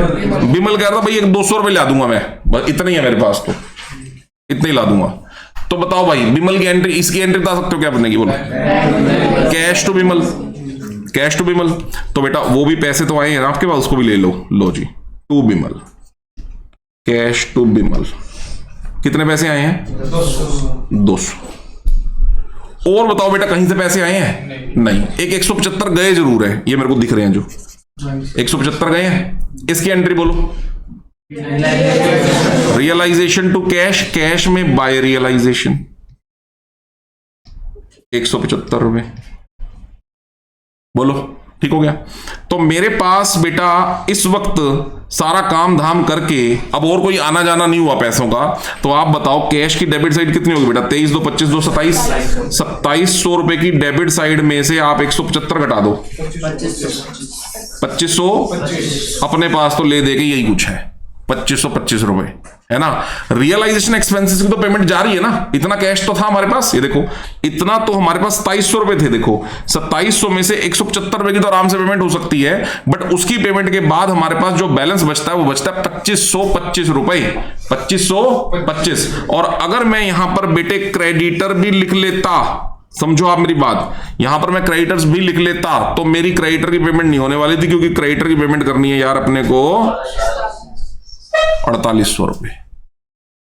क्योंकि बुक वाले ने क्वेश्चन के अंदर कुछ बोला भी नहीं है कि क्रेडिटर को कुछ डिस्काउंटेड अमाउंट देना है या कुछ देना है। तो बेटा उसका मतलब हमने क्या पढ़ा था? If any liabilities payment is totally silent then it is to be paid in full, it is to be paid in full. तो मैं 4800 को 4800 देना तो चाह रहा हूं, और रूल भी यही है, पर दूं तो तब बेटे जब पैसे हो। पैसे अपने पास कितने बचे हैं? 2525 रुपए। तो हमारा रूल ये कहता है कि भाई जितने पैसे आपके पास बचे हैं 2525 रुपए, आप इतने ही दे दो। किसको? इतने ही दे दो, क्योंकि इंसॉल्वेंसी एक्ट प्रोटेक्ट करता है जी फर्म को। सारे पार्टनर इंसॉल्वेंट हो गए, घर से लाके प्रूव करना पड़ेगा इनको, प्रूव कर दिया इन्होंने, क्वेश्चन के अंदर दिया हुआ है, ठीक है जी। बाकी की लीगल प्रोसीडिंग तो आपका लॉ का टॉपिक है। हमारे को यहां पे क्या पढ़ना है कि अगर कुछ शॉर्ट रह जाता है तो क्रेडिटर्स को उतना पैसा छोड़ना पड़ता है, और कोई रूल भी नहीं है। तो बेटा 2525 रुपए ही हमारे पास है। एंट्री बताओ, अगर मैं क्रेडिटर्स को ये पैसे दे दूं तो एंट्री क्या बनेगी? Creditors account debited to cash. तो क्रेडिटर की कैश की क्रेडिट साइड में क्या लिख दो बेटा? By creditors. लो जी, इतने तो दो इसको 2525 रुपए। अब मैं साथ में ही आपको एक अकाउंट बना के दिखा देता हूं बेटा, क्रेडिटर का अकाउंट। छोटे छोटे अकाउंट तो मैं साथ में सॉल्व करे जा रहा हूं। कैश अकाउंट आप मेरे साथ बनाओ, सॉरी कैपिटल अकाउंट आप मेरे साथ बनाओगे। ये लो जी, ये मैंने बना दिया बेटा क्रेडिटर का अकाउंट। क्रेडिटर का ओपनिंग बैलेंस बताना बेटा, कितने पैसे देने थे? 4800। डेबिट बैलेंस होगा या क्रेडिट बैलेंस होगा? तो क्या लिख दूं? By balance BD. कितने पैसे हो गए बेटा? 4800 रुपए। डन। क्या मैंने 4800 दिए? कितने दिए बच्चों? उस 2525 की एंट्री क्या बनाई थी अभी? Creditor to cash. Creditor to cash, तो कैश क्रेडिट साइड में बाय क्रेडिटर, तो क्रेडिटर की डेबिट साइड में टू कैश। कितने पैसे दे दो? 2525। जैसे ही 2525 दे दिए, बाकी पैसे रह गए शॉर्ट। तो 4800 में से बच्चों 2525 कितने रह गए? 2275 रुपए जो शॉर्ट रह गए ना, वो हम क्रेडिटर्स को देने वाले नहीं हैं, और वो नहीं देने वाले हैं तो मैं बोलूंगा टू डेफिशिएंसी अकाउंट। क्या बोलूंगा? To deficiency account balancing figure 2275 रुपए। आप बता सकते हो इसकी फिर एंट्री मैंने क्या बनाई? Creditor to deficiency account. Simple है ना, क्रेडिटर टू डेफिशिएंसी अकाउंट। इसका मतलब एक और लेजर खुलेगा भाई, कौन से वाला? Deficiency account. ये लो बच्चों, हम डेफिशिएंसी अकाउंट खोल लेते हैं। नॉमिनल अकाउंट खुल गया एक, डेफिशिएंसी अकाउंट। Deficiency account. अगर मैंने क्रेडिटर की डेबिट साइड में टू डेफिशिएंसी लिखा है, तो डेफिशिएंसी क्रेडिट साइड में क्या लिख दूंगा? By creditor. कितने पैसे बच्चों? 2275 रुपए। अब ध्यान से सुनो मेरी बात को। हमारे पास एक नॉमिनल अकाउंट खुला पड़ा है, जहां पर एक इनकम शो हो गई है 2275 रुपए की। एक इनकम शो हो गई है, इनकम, फिक्टिशियस इनकम। इनकम इसलिए क्योंकि हमने किसी बंदे के पैसे देने थे क्रेडिटर के, और हमने उसके पैसे नहीं दिए, और हमारे को इसका राइट मिल गया कि हमने उसके पैसे भी नहीं देने। ठीक है ना, कोर्ट ने हमें राइट भी दे दिया, भाई पैसे मत दो। तो इसलिए ये हमारी एक फिक्टिशियस इनकम क्रिएट हो गई डेफिशिएंसी के नाम से। कितने रुपए की इनकम क्रिएट होगी बच्चों? 2275 रुपए की। एक बार के लिए इसको होल्ड कर दो यहाँ पे, ठीक है जी, डन। यहाँ पे इस अकाउंट को एक बार होल्ड कर दो, ये रख दिया मैंने। अब आप मेरे साथ अपनी कॉपी पे बनाओ एक पार्टनर्स का कौन सा अकाउंट? Capital account. जो मेन चीज है वो सीखते हैं आप। बनाओ बेटा पार्टनर्स कैपिटल अकाउंट।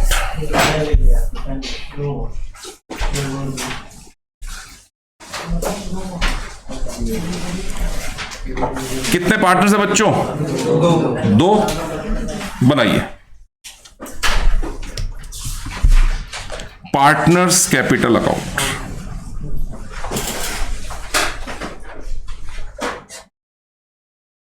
बस ये समझ आ जाएगा तो हमारे को ये टॉपिक ही क्लियर हो जाएगा। लो जी, छोटा सा अकाउंट बनेगा बेटा, लंबा चौड़ा इसमें कुछ है नहीं। दो ही पार्टनर है, क्योंकि क्वेश्चन ही सिंपल सा है। दो पार्टनर्स हैं, एक अमल एक बिमल।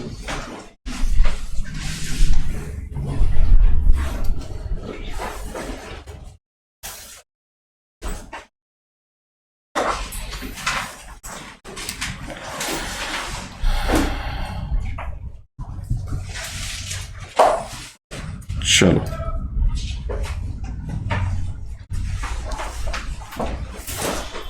ये अमल बिमल का कैपिटल अकाउंट बन गया।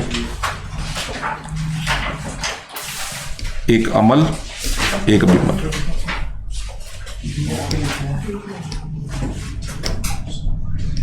अमल बिमल कैपिटल अकाउंट। सबसे पहले एंट्री किस चीज की लिखेंगे बच्चों? Opening balance of capital. बताओ जी कितने पैसे हैं, बोलो। हमारे पास अगर हम देखें तो इनकी कैपिटल का बैलेंस था अमल का 750 रुपए क्रेडिट बैलेंस था। लिख लो जी, by balance BD, by balance BD 785 BF लिख देता ब्रॉड फॉरवर्ड यार कमाल है। BF brought forward, BD brought down, एक ही बात होता है। क्या हो गया? CD CF का मतलब होता है कैरिड फॉरवर्ड, ठीक है ना, कैरिड डाउन, इसका मतलब भी एक ही होता है, ठीक है। अच्छा जी, 750 रुपए, आगे बढ़ो। उसके बाद विमल के ड्राइंग का बैलेंस कितना बच्चों? 550 रुपए, ठीक है जी। क्रेडिट बैलेंस होता है ड्राइंग का या debit? Debit, of course capital account का डेबिट बैलेंस होगा 550 रुपए, ले लो। विमल के डेबिट साइड में लिख लो बच्चों to balance BD, to balance BD कितने पैसे हैं बच्चों? 550 रुपए, डन।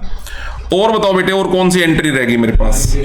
अब सर और तो इसमें हमारे को एक वो पैसे लेके आ रहा था 200 रुपए अपने घर से, भाई उसकी एक एंट्री बनाई थी विमल की, एक छोड़ दी थी। क्या एंट्री थी? विमल कैश टू विमल, तो विमल के क्रेडिट साइड में क्या लिख दोगे? बाय कैश लिखो, बाय कैश 200। रियलाइजेशन अकाउंट बनाया था, तो रियलाइजेशन अकाउंट में 2675 रुपए का लॉस निकला था। वो लॉस भी दोनों पार्टनर्स बांटेंगे, 1337, 1338। ये बस वो 50 पैसे ऊपर नीचे किए हुए हैं, और कोई बात नहीं है, इक्वल है वैसे तो, कोई बात नहीं, ऐसे ही लिखो आप, 50 पैसे के चक्कर में नहीं पड़ेंगे, 3738 ही लिख दो, 1337, 1338 टू रियलाइजेशन अकाउंट, 1337, 1338, ठीक है जी। अब मैंने रियलाइजेशन पोस्ट कर दिया, ठीक है जी। क्रेडिटर से मैंने डेफिशिएंसी खोल दिया। अब मुझे ये बताओ, मेरे पास, अब ध्यान देना मेरी बात की तरफ, अमल के 750 रुपए क्रेडिट बैलेंस पड़ा था, उसमें से अमल का 1337 रुपए का रियलाइजेशन लॉस आ गया। तो अमल के कैपिटल अकाउंट का कौन सा बैलेंस क्रिएट हो गया यहां पे? डेबिट। लॉजिकली अमल को ये पैसा अपने घर से लेके आना चाहिए, और मेरे को यहां पर लिखना क्या चाहिए था? By cash. लॉजिकली मुझे लिखना चाहिए था, लेकिन हमारे को बुक वाला क्या कह रहा है? अमल के प्राइवेट एस्टेट से तो कुछ आने वाला नहीं है, इसका मतलब ये डेफिशिएंसी है सर, बाय डेफिशिएंसी।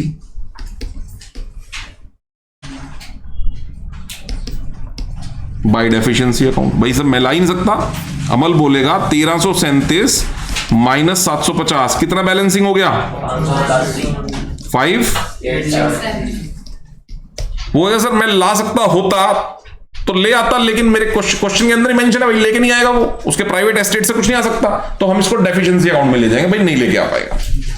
दूसरा, बी का डेबिट चेक करो बच्चों, 550, 1338 रुपए, कितना डेबिट हो गया बच्चों? 1888 है जी, 1888, 1888, 1888 में से 200 रुपए का उसका क्रेडिट है, 1688 रुपए एक तरीके से इसको लेके आने चाहिए। पर भाई ये जितने लेके आ सकता था, कितने लेके आ सकता था, वो पहले ही लिखा हुआ और वो हमने ले लिए पहले ही पैसे, तो इसके बनते थे 1888 रुपए का डेबिट एक तरह से। 1888 में से कितने लेके आ गए बेटा? 200। डेफिशिएंसी कितने की बची? 1688, नहीं लेके आ सकता ये। अब जितनी जितनी डेफिशिएंसीज इनकी शो हो रही है यहां पे, इसकी एंट्री क्या बनी बच्चों? इसकी एंट्री बनी deficiency account debited to partners capital account. तो इसकी दूसरी एंट्री कहां जाएगी? डेफिशिएंसी अकाउंट की डेबिट साइड में टू पार्टनर्स कैपिटल अकाउंट। और याद करो बेटा, ये डेफिशिएंसी अकाउंट मैंने छुड़वाया था ना यहां पे, कि भी खोल कर रख दो 2 मिनट के लिए, ये डेफिशिएंसी अकाउंट आ गया। इसके डेबिट साइड में बेटा क्या लिख दोगे बोलो? To partners capital account.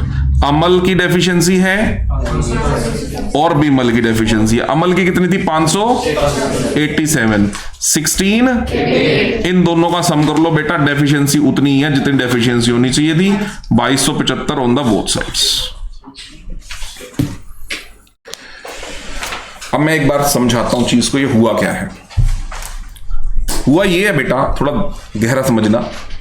Normally क्या होता है कि डेफिशिएंसी होती नहीं है क्वेश्चन में, नॉर्मली क्या होता है? कैश होता है।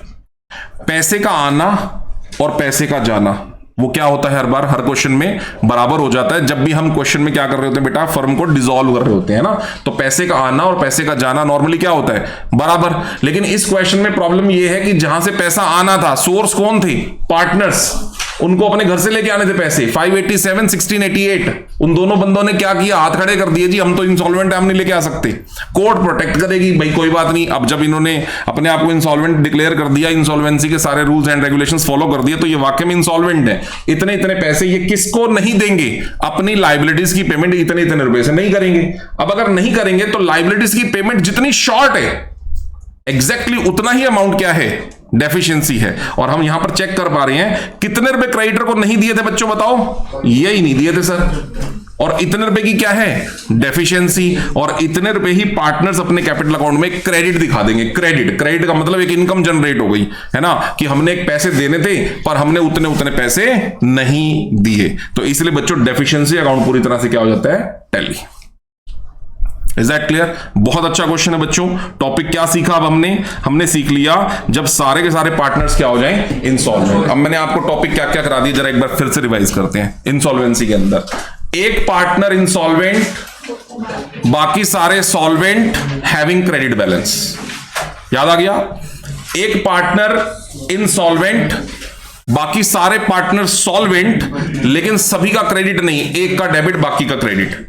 तीसरा और आखिरी इंसॉल्वेंसी केस, सारे पार्टनर इंसॉल्वेंट। तो जब सारे इंसॉल्वेंट तो बेटा पैसे लेके कौन आएगा, कोई लेके नहीं आएगा। इसका मतलब वो हम क्या करेंगे, पैसे किसी ना किसी बंदे के रोकेंगे, क्रेडिटर्स के रुक रहे होंगे, और वो जो क्रेडिटर्स के पैसे रुक रहे होंगे, वो जितने पैसे रुक रहे होंगे उतनी ही सिमिलर अमाउंट से डेफिशिएंसी क्रिएट हो रही होगी। और इस क्वेश्चन में कैश की दोनों साइडें मिलेंगी नहीं, किसकी दोनों साइडें मिलेंगी बेटा, डेफिशिएंसी अकाउंट की दोनों साइडें मिलेंगी, जैसा कि यहां पर मैच हो रहा है। डन हो गया बच्चों?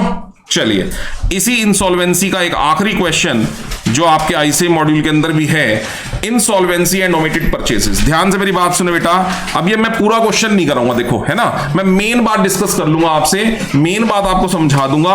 वो अगर आपके दिमाग में हिट कर जाएगी तो पूरा क्वेश्चन हिट हो जाएगा, ठीक है। तो ये भी आपका आईसीआई का क्वेश्चन है, इंसॉल्वेंसी एंड ओमिटेड परचेसेस। सुनो ध्यान से, सब कुछ नॉर्मल है, सब कुछ नॉर्मल है। अब इसमें यह मत सोच लेना all the partners will be insolvent, नहीं वो नहीं है। इसका मतलब एक पार्टनर क्या होगा, इंसॉल्वेंट, बाकी पार्टनर्स क्या होंगे, सॉल्वेंट। मुझे नहीं पता बाकियों का सबका क्रेडिट बैलेंस होगा, हो सकता है एक आधे का डेबिट भी हो, वो मैं क्वेश्चन पढ़ूंगा तो पता लगेगा, लेकिन बाकी सारे पार्टनर्स क्या है, सॉल्वेंट। लेकिन इनकी बुक्स के अंदर एक ट्रांजैक्शन रिकॉर्ड होनी रह गई थी, ठीक है जी, और उस ट्रांजैक्शन को रिकॉर्ड का इफेक्ट इंसॉल्वेंसी पे क्या पड़ेगा, वो है ये पॉइंट। आओ पढ़ते हैं कैसे। देखो जी, मैं यहीं साइड में पहले थोड़ा सा क्वेश्चन सॉल्व करूंगा जितना जरूरी का होगा, और कैपिटल अकाउंट बेटा आप लोग बनाएंगे, ठीक है ना, कैपिटल अकाउंट तो बनाएंगे साथ में, क्योंकि कैपिटल अकाउंट्स में ही इंसॉल्वेंसी मेन रहती है। चलो, तो XYZ who were in partnership sharing profit and loss in the ratio of 2:1, XYZ ratio बच्चों 2:1 had the following balance sheet as on 31st of December 2022।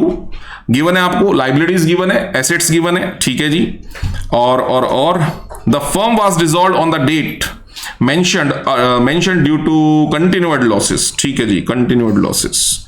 Firm जो है डिसॉल्व हो रही है on the date mentioned above मतलब कि इस तारीख को इसका डिसोल्यूशन हो रहा है क्योंकि लगातार लॉसेस हो रहे हैं।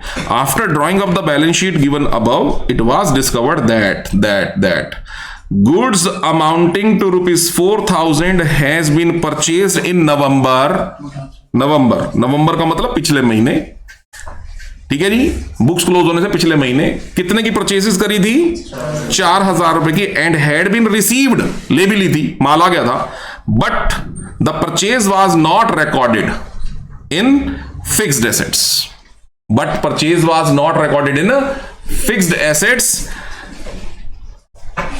realized ₹22,000।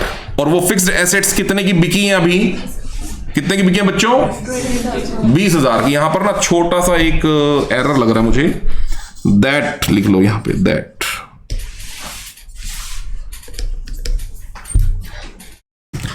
Purchase was not recorded in fixed assets that realized ₹20,000। अब सेंस थोड़ी बन रही है, ये थोड़ा सा मिस प्रिंटिंग है, समझ रहे हो। तो एक कितने की परचेज रिकॉर्ड नहीं करी बच्चों, बताना। इसका मतलब क्या है, ये अनरिकॉर्डेड एसेट है, क्या है, और हमारी सारी की सारी फिक्स एसेट कितने की बेच दी है बच्चों हमने? 20,000 रुपए की। ये सारी बेची है 20,000 रुपए की, सारी 4 वाली ना समझ लेना बेटी। इसका मतलब रिकॉर्डेड एंड अनरिकॉर्डेड सारी मिला के कितने की बिकी है? 20 कितने की? 20,000 रुपए की। मेरी रिकॉर्डेड फिक्स एसेट कितने की है? अनरिकॉर्डेड कितने की है? इसका मतलब ये कि 40 ये और 4 कौन सी वाली? अनरिकॉर्डेड सारी मिला के कितने की बेच दी है? 20,000 की। पहले तो ये पॉइंट क्लियर होना चाहिए। अब आप मुझे एक बात बताओ, रिकॉर्डेड एसेट की सेल की जर्नल एंट्री क्या बनाते हो? मतलब फिक्स एसेट अगर बेच रहे हैं हम 40 वाली, तो जर्नल एंट्री क्या बना रहे हैं? Bank to realisation. अनरिकॉर्डेड वाली बेच रहे हो तो क्या एंट्री बनाते हो? सेम। तो अकाउंटिंग ट्रीटमेंट में तो कोई प्रॉब्लम नहीं है। तो why should I split out into 2 parts, जो कि मैं कर भी नहीं सकता स्प्लिट वैसे तो। मुझे क्या पता यार रिकॉर्डेड वाली 20,000 में से कितने की बिकी है? बुक वाले ने बोला भी नहीं है। और अनरिकॉर्डेड 4 वाली कितने की बिकी है? बुक वाले ने बोला नहीं है। अपने को ये पता है रिकॉर्डेड अनरिकॉर्डेड सारी मिला के कितने की बिकी है, अपने को ये पता है। और कंप्लीट की एंट्री क्या बनती है? Bank account debited to realisation, अपने को ये भी पता है। इतना बताओ जी, क्लियर है? स्टॉक कितने का बिका है? बुक डेट्स कितने के गए? 1 गया, 2 गए, 3 गए। इसका प्रोविजन भी था, कल बताया था बेटा प्रोविजन के बारे में। इसका मतलब बुक डेट फुल वैल्यू पे आ जाएंगे रियलाइजेशन अकाउंट के डेबिट साइड में, और प्रोविजन आ जाएगा रियलाइजेशन के क्रेडिट साइड में। कोई नई बात नहीं है ये। Similarly the creditor allowed a discount of 2% on average. Creditors को हम कितने परसेंट का डिस्काउंट दे रहे हैं? 2% का। क्रेडिटर कितने के दिख रहे हैं बेटा? क्रेडिटर कितने के दिख रहे हैं? लेकिन इस क्रेडिटर को 2 मिनट का मैं होल्ड पे डालूंगा। अभी तुम्हें समझ में आया क्यों होल्ड पे डाल रहे हैं? आपको एसेट्स क्लियर हो गया? एसेट्स क्लियर हो गया? अच्छा, अब आ जाओ जरा रियलाइजेशन। रियलाइजेशन मैंने बोला मैं यहीं से दिखाऊंगा। मैं मेन कैपिटल अकाउंट फोकस करूंगा, जो मेन चीज है। 1 एसेट आ गई, 2 एसेट आ गई, 3 एसेट आ गई। जो ये बुक डेट वाली एसेट है उसका डाउटफुल डेट, उसका जो प्रोविजन है वो रिवर्स साइड में आ गया। 20,000 रुपए के ये बिके, 21 का ये बिका, 20,500 ये बिके, 61,500 की एसेट बिकी। डन बच्चों। एक कोई 1,080 रुपए का रियलाइजेशन एक्सपेंस भी है, वो भी आ गया। उसकी एंट्री होती है realisation account debited to cash, वो भी डन है। सारा काम डन हो गया। मैंने सिर्फ आपकी कौन सी एंट्री रोक दी? क्यों रोक दी अभी बताता हूं, सुनो। बच्चों, बुक वाले ने बोला कि एक 4,000 रुपए की फिक्स्ड एसेट्स हैं, जिसको हमने बुक्स में तो ले लिया, लेकिन उसकी जर्नल एंट्री बनानी रह गई।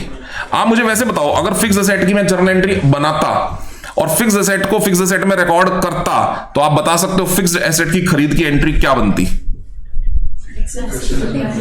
हाँ जी, क्या बनती? फिक्स एसेट टू, नगद नहीं खरीदेंगे तो fix assets debit to creditor. नगद नहीं खरीदा, हमें ये मानना पड़ेगा इसके अंदर, ठीक है ना, क्योंकि क्रेडिटर का बैलेंस गिवन है यहाँ पे क्वेश्चन के अंदर। Fix assets debited to, fix debit to. बच्चों, ये एंट्री बनती थी fixed assets debited to creditors. सही है, बिल्कुल सही है। पर बुक वाले ने क्या बोला? क्या बोला?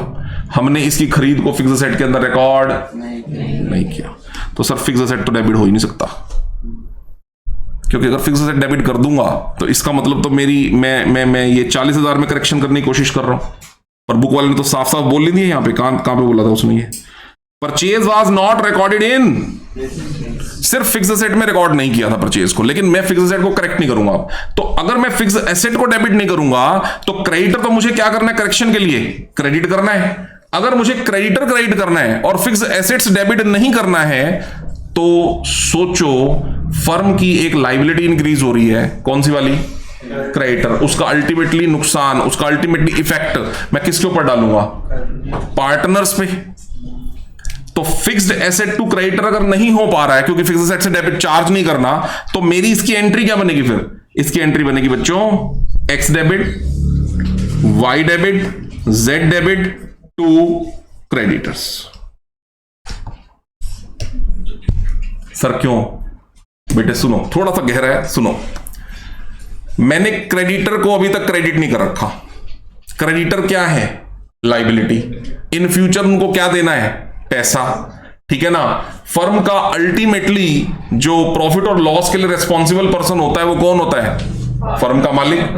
अब अगर फर्म की लाइबिलिटी इंक्रीज हो रही है जो कि अभी रिकॉर्ड में नहीं है, मुझे रिकॉर्ड करनी है, तो अल्टीमेटली उसका इफेक्ट किसके ऊपर डालूंगा, पार्टनर के ऊपर तो डालूंगा, तो XYZ टू क्रेडिटर।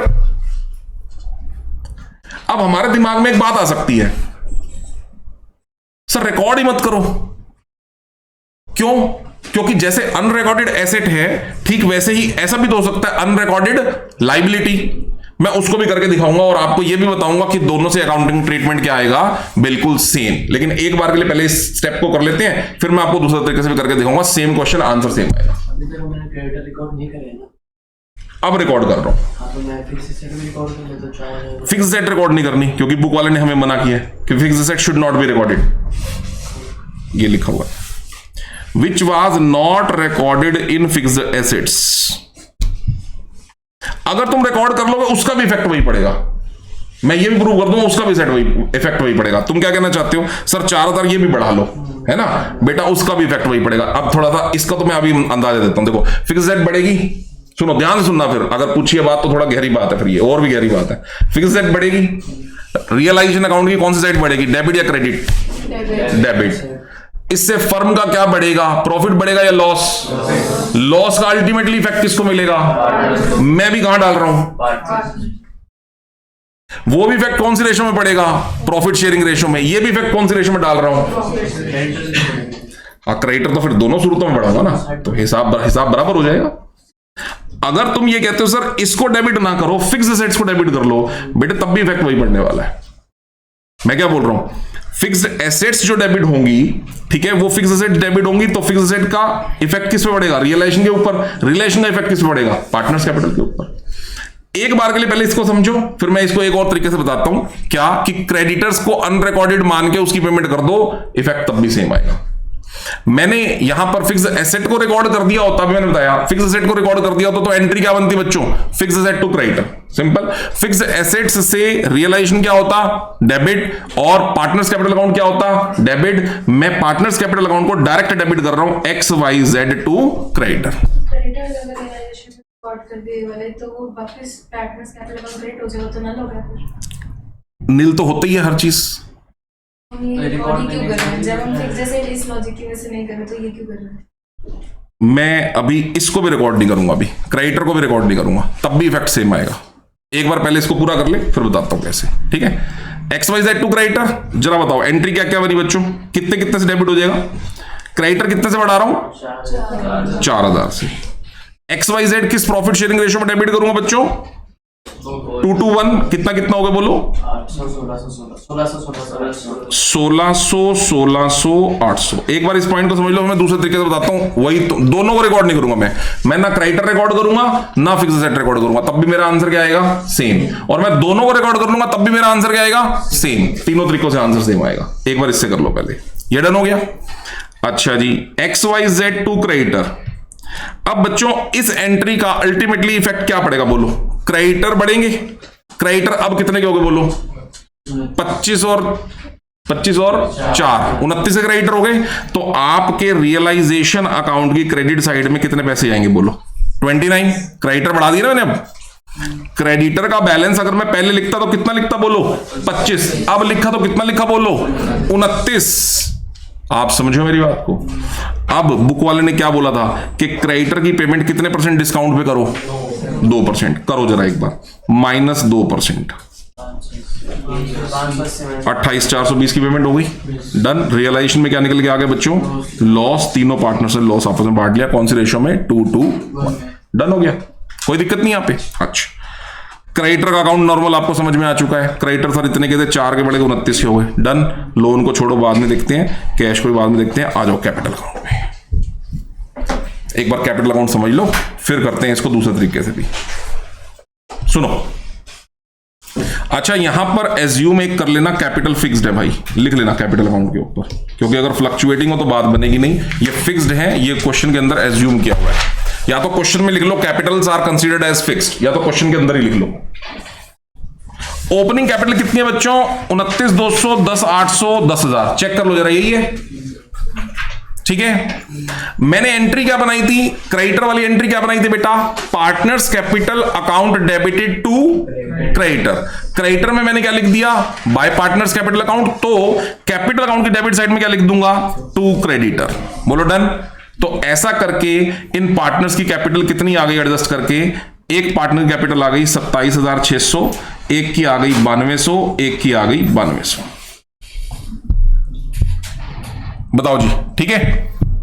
करेक्शन के बाद इनकी कैपिटल आ गई 27,600, 9200, 9200। अब और हमारे कैपिटल अकाउंट के अंदर ट्रीटमेंट क्या क्या आनी थी, जरा चेक करो। वहां पर रियलाइजेशन में क्या निकला था बेटा, प्रॉफिट निकला था, लॉस निकला था, लॉस। लॉस तीनों पार्टनर्स का डेबिट हो जाएगा, 1 2 3। फिर कल हमने एक चीज पढ़ाई थी, क्या, सॉल्वेंट पार्टनर तो ले आएंगे सर कैश में। सॉल्वेंट कौन कौन है, अगर वाई इनसॉल्वेंट है तो सॉल्वेंट कौन कौन है, ये और ये दोनों अपना लॉस नकद ले आएंगे। ठीक है जी, डन हो गया। फिर उसमें कुछ और भी पॉइंट गिवन था यहां पर, क्या था, और एडवांस टू वाई को फर्म ने एडवांस दिया हुआ है, कोई 4,000 रुपए का लोन दिया हुआ है, तो फिर क्या करेंगे बताओ, लोन पैसे वाई पैसे वापस कर देगा। तो वाई अगर पैसे वापस कर देगा तो बेटा फर्म की एसेट है ना, तो एंट्री बताओ क्या बनेगी, कैश टू वाई। ठीक है, तो वाई की क्रेडिट साइड में क्या लिखना पड़ेगा, बाय कैश, और सॉरी डेबिट साइड में टू एडवांस, ये 4,000 रुपए, ये क्या था, ये हमारे पास एडवांस थी फर्म की, एडवांस है ना 4,000 रुपए। ठीक है ना। तो बच्चों इसका एडवांस का अकाउंट अगर मैं खोल लूं तो एंट्री क्या बनेगी बोलो, या तो ये मान लो कि एडवांस हमने वाई को दिया था तो उसके कैपिटल अकाउंट में से काट लो, चलो सीधे ही। तो एंट्री क्या बनाओगे, Y's capital account debit to Y's advance, ऐसे कर लो, एडवांस का अकाउंट ही छोड़ो, सीधा Y's capital account debited to Y's advance. तो वाई के कैपिटल अकाउंट के डेबिट साइड में कितने पैसे लिख दूं, वाइज एडवांस 4,000 रुपए। सारा काम डन। बच्चों अगर कैपिटल फिक्स्ड है तो हमने क्या पढ़ा था भाई, कि भाई ऐसा है कि फिक्स्ड कैपिटल की रेशो में जो सॉल्वेंट पार्टनर्स हैं वो इंसॉल्वेंट पार्टनर्स की डेफिशिएंसी को लेकर के आते हैं। जरा वाई की डेफिशिएंसी चेक करो बेटा, कितने पैसे बन गई, 9600 डेबिट, 4000 डेबिट, कितने डेबिट हो गए बेटा, 13,600 डेबिट। 13,600 डेबिट में से 9200 रुपए का क्रेडिट बैलेंस है, कितना डेफिशिएंसी रह गया, 4400 रुपीज, 4400 रुपए की डेफिशिएंसी। 13,600 में से 9200 काट दो, कितने की डेफिशिएंसी रहेगी, 4400। 4400 की डेफिशिएंसी कौन कौन अपने घर से लेके आएगा बोलो, एक्स और जेड। एक्स और जेड अगर कैपिटल फिक्स्ड है तो फिक्स्ड कैपिटल रेशो में लेके आएंगे करेक्शन के बाद। तो करेक्शन के बाद उनकी कैपिटल्स का बैलेंस क्या रहेगा बेटा, 27,600 एंड 9200। 27,600 और 9200 की अगर मैं बात करता हूं तो इसकी रेशो देख लो बेटे क्या बनेगी, 3:1 आ रही है, 3:1। इनकी कैपिटल की रेशो आगे बेटा 3:1। ये बताओ जी, स्टेप क्लियर हो सबको। अगर मैं क्रेडिटर्स को एडजस्ट करके बैलेंस चेक करता हूं तो उनकी फिक्स्ड कैपिटल बैलेंस आता है 27,600 रुपए एंड 9200 रुपए। 27,600 और 9200 का रेशो बना लिया बच्चों, रेशो आ गया 3:1। तो 4400 की पेमेंट अगर 3:1 में आएगी तो कौन, एक्स कितने पैसे लेके आएगा घर से, 3300 रुपए। वाई कितने, जेड कितने पैसे लेके आएगा, एंट्री बताना जरा एक बार, क्या एंट्री बनेगी, X Z to Y. Y की डेफिशिएंसी क्लियर कर रहे हैं ना, तो वाई के कैपिटल अकाउंट की क्रेडिट साइड में क्या एंट्री बनेगी, बाय एक्स बाय जेड। बोलो डन। ये आ गया बाय एक्स बाय जेड। और वाई के कैपिटल अकाउंट में हो गया, एक्स और जेड के डेबिट साइड में क्या लिखोगे, 2y। चेक करो 3300 1100। और फाइनली एक्स और जेड को कितनी पेमेंट हो जाएगी, 34,300 एंड 8100 की payment finally x and Z को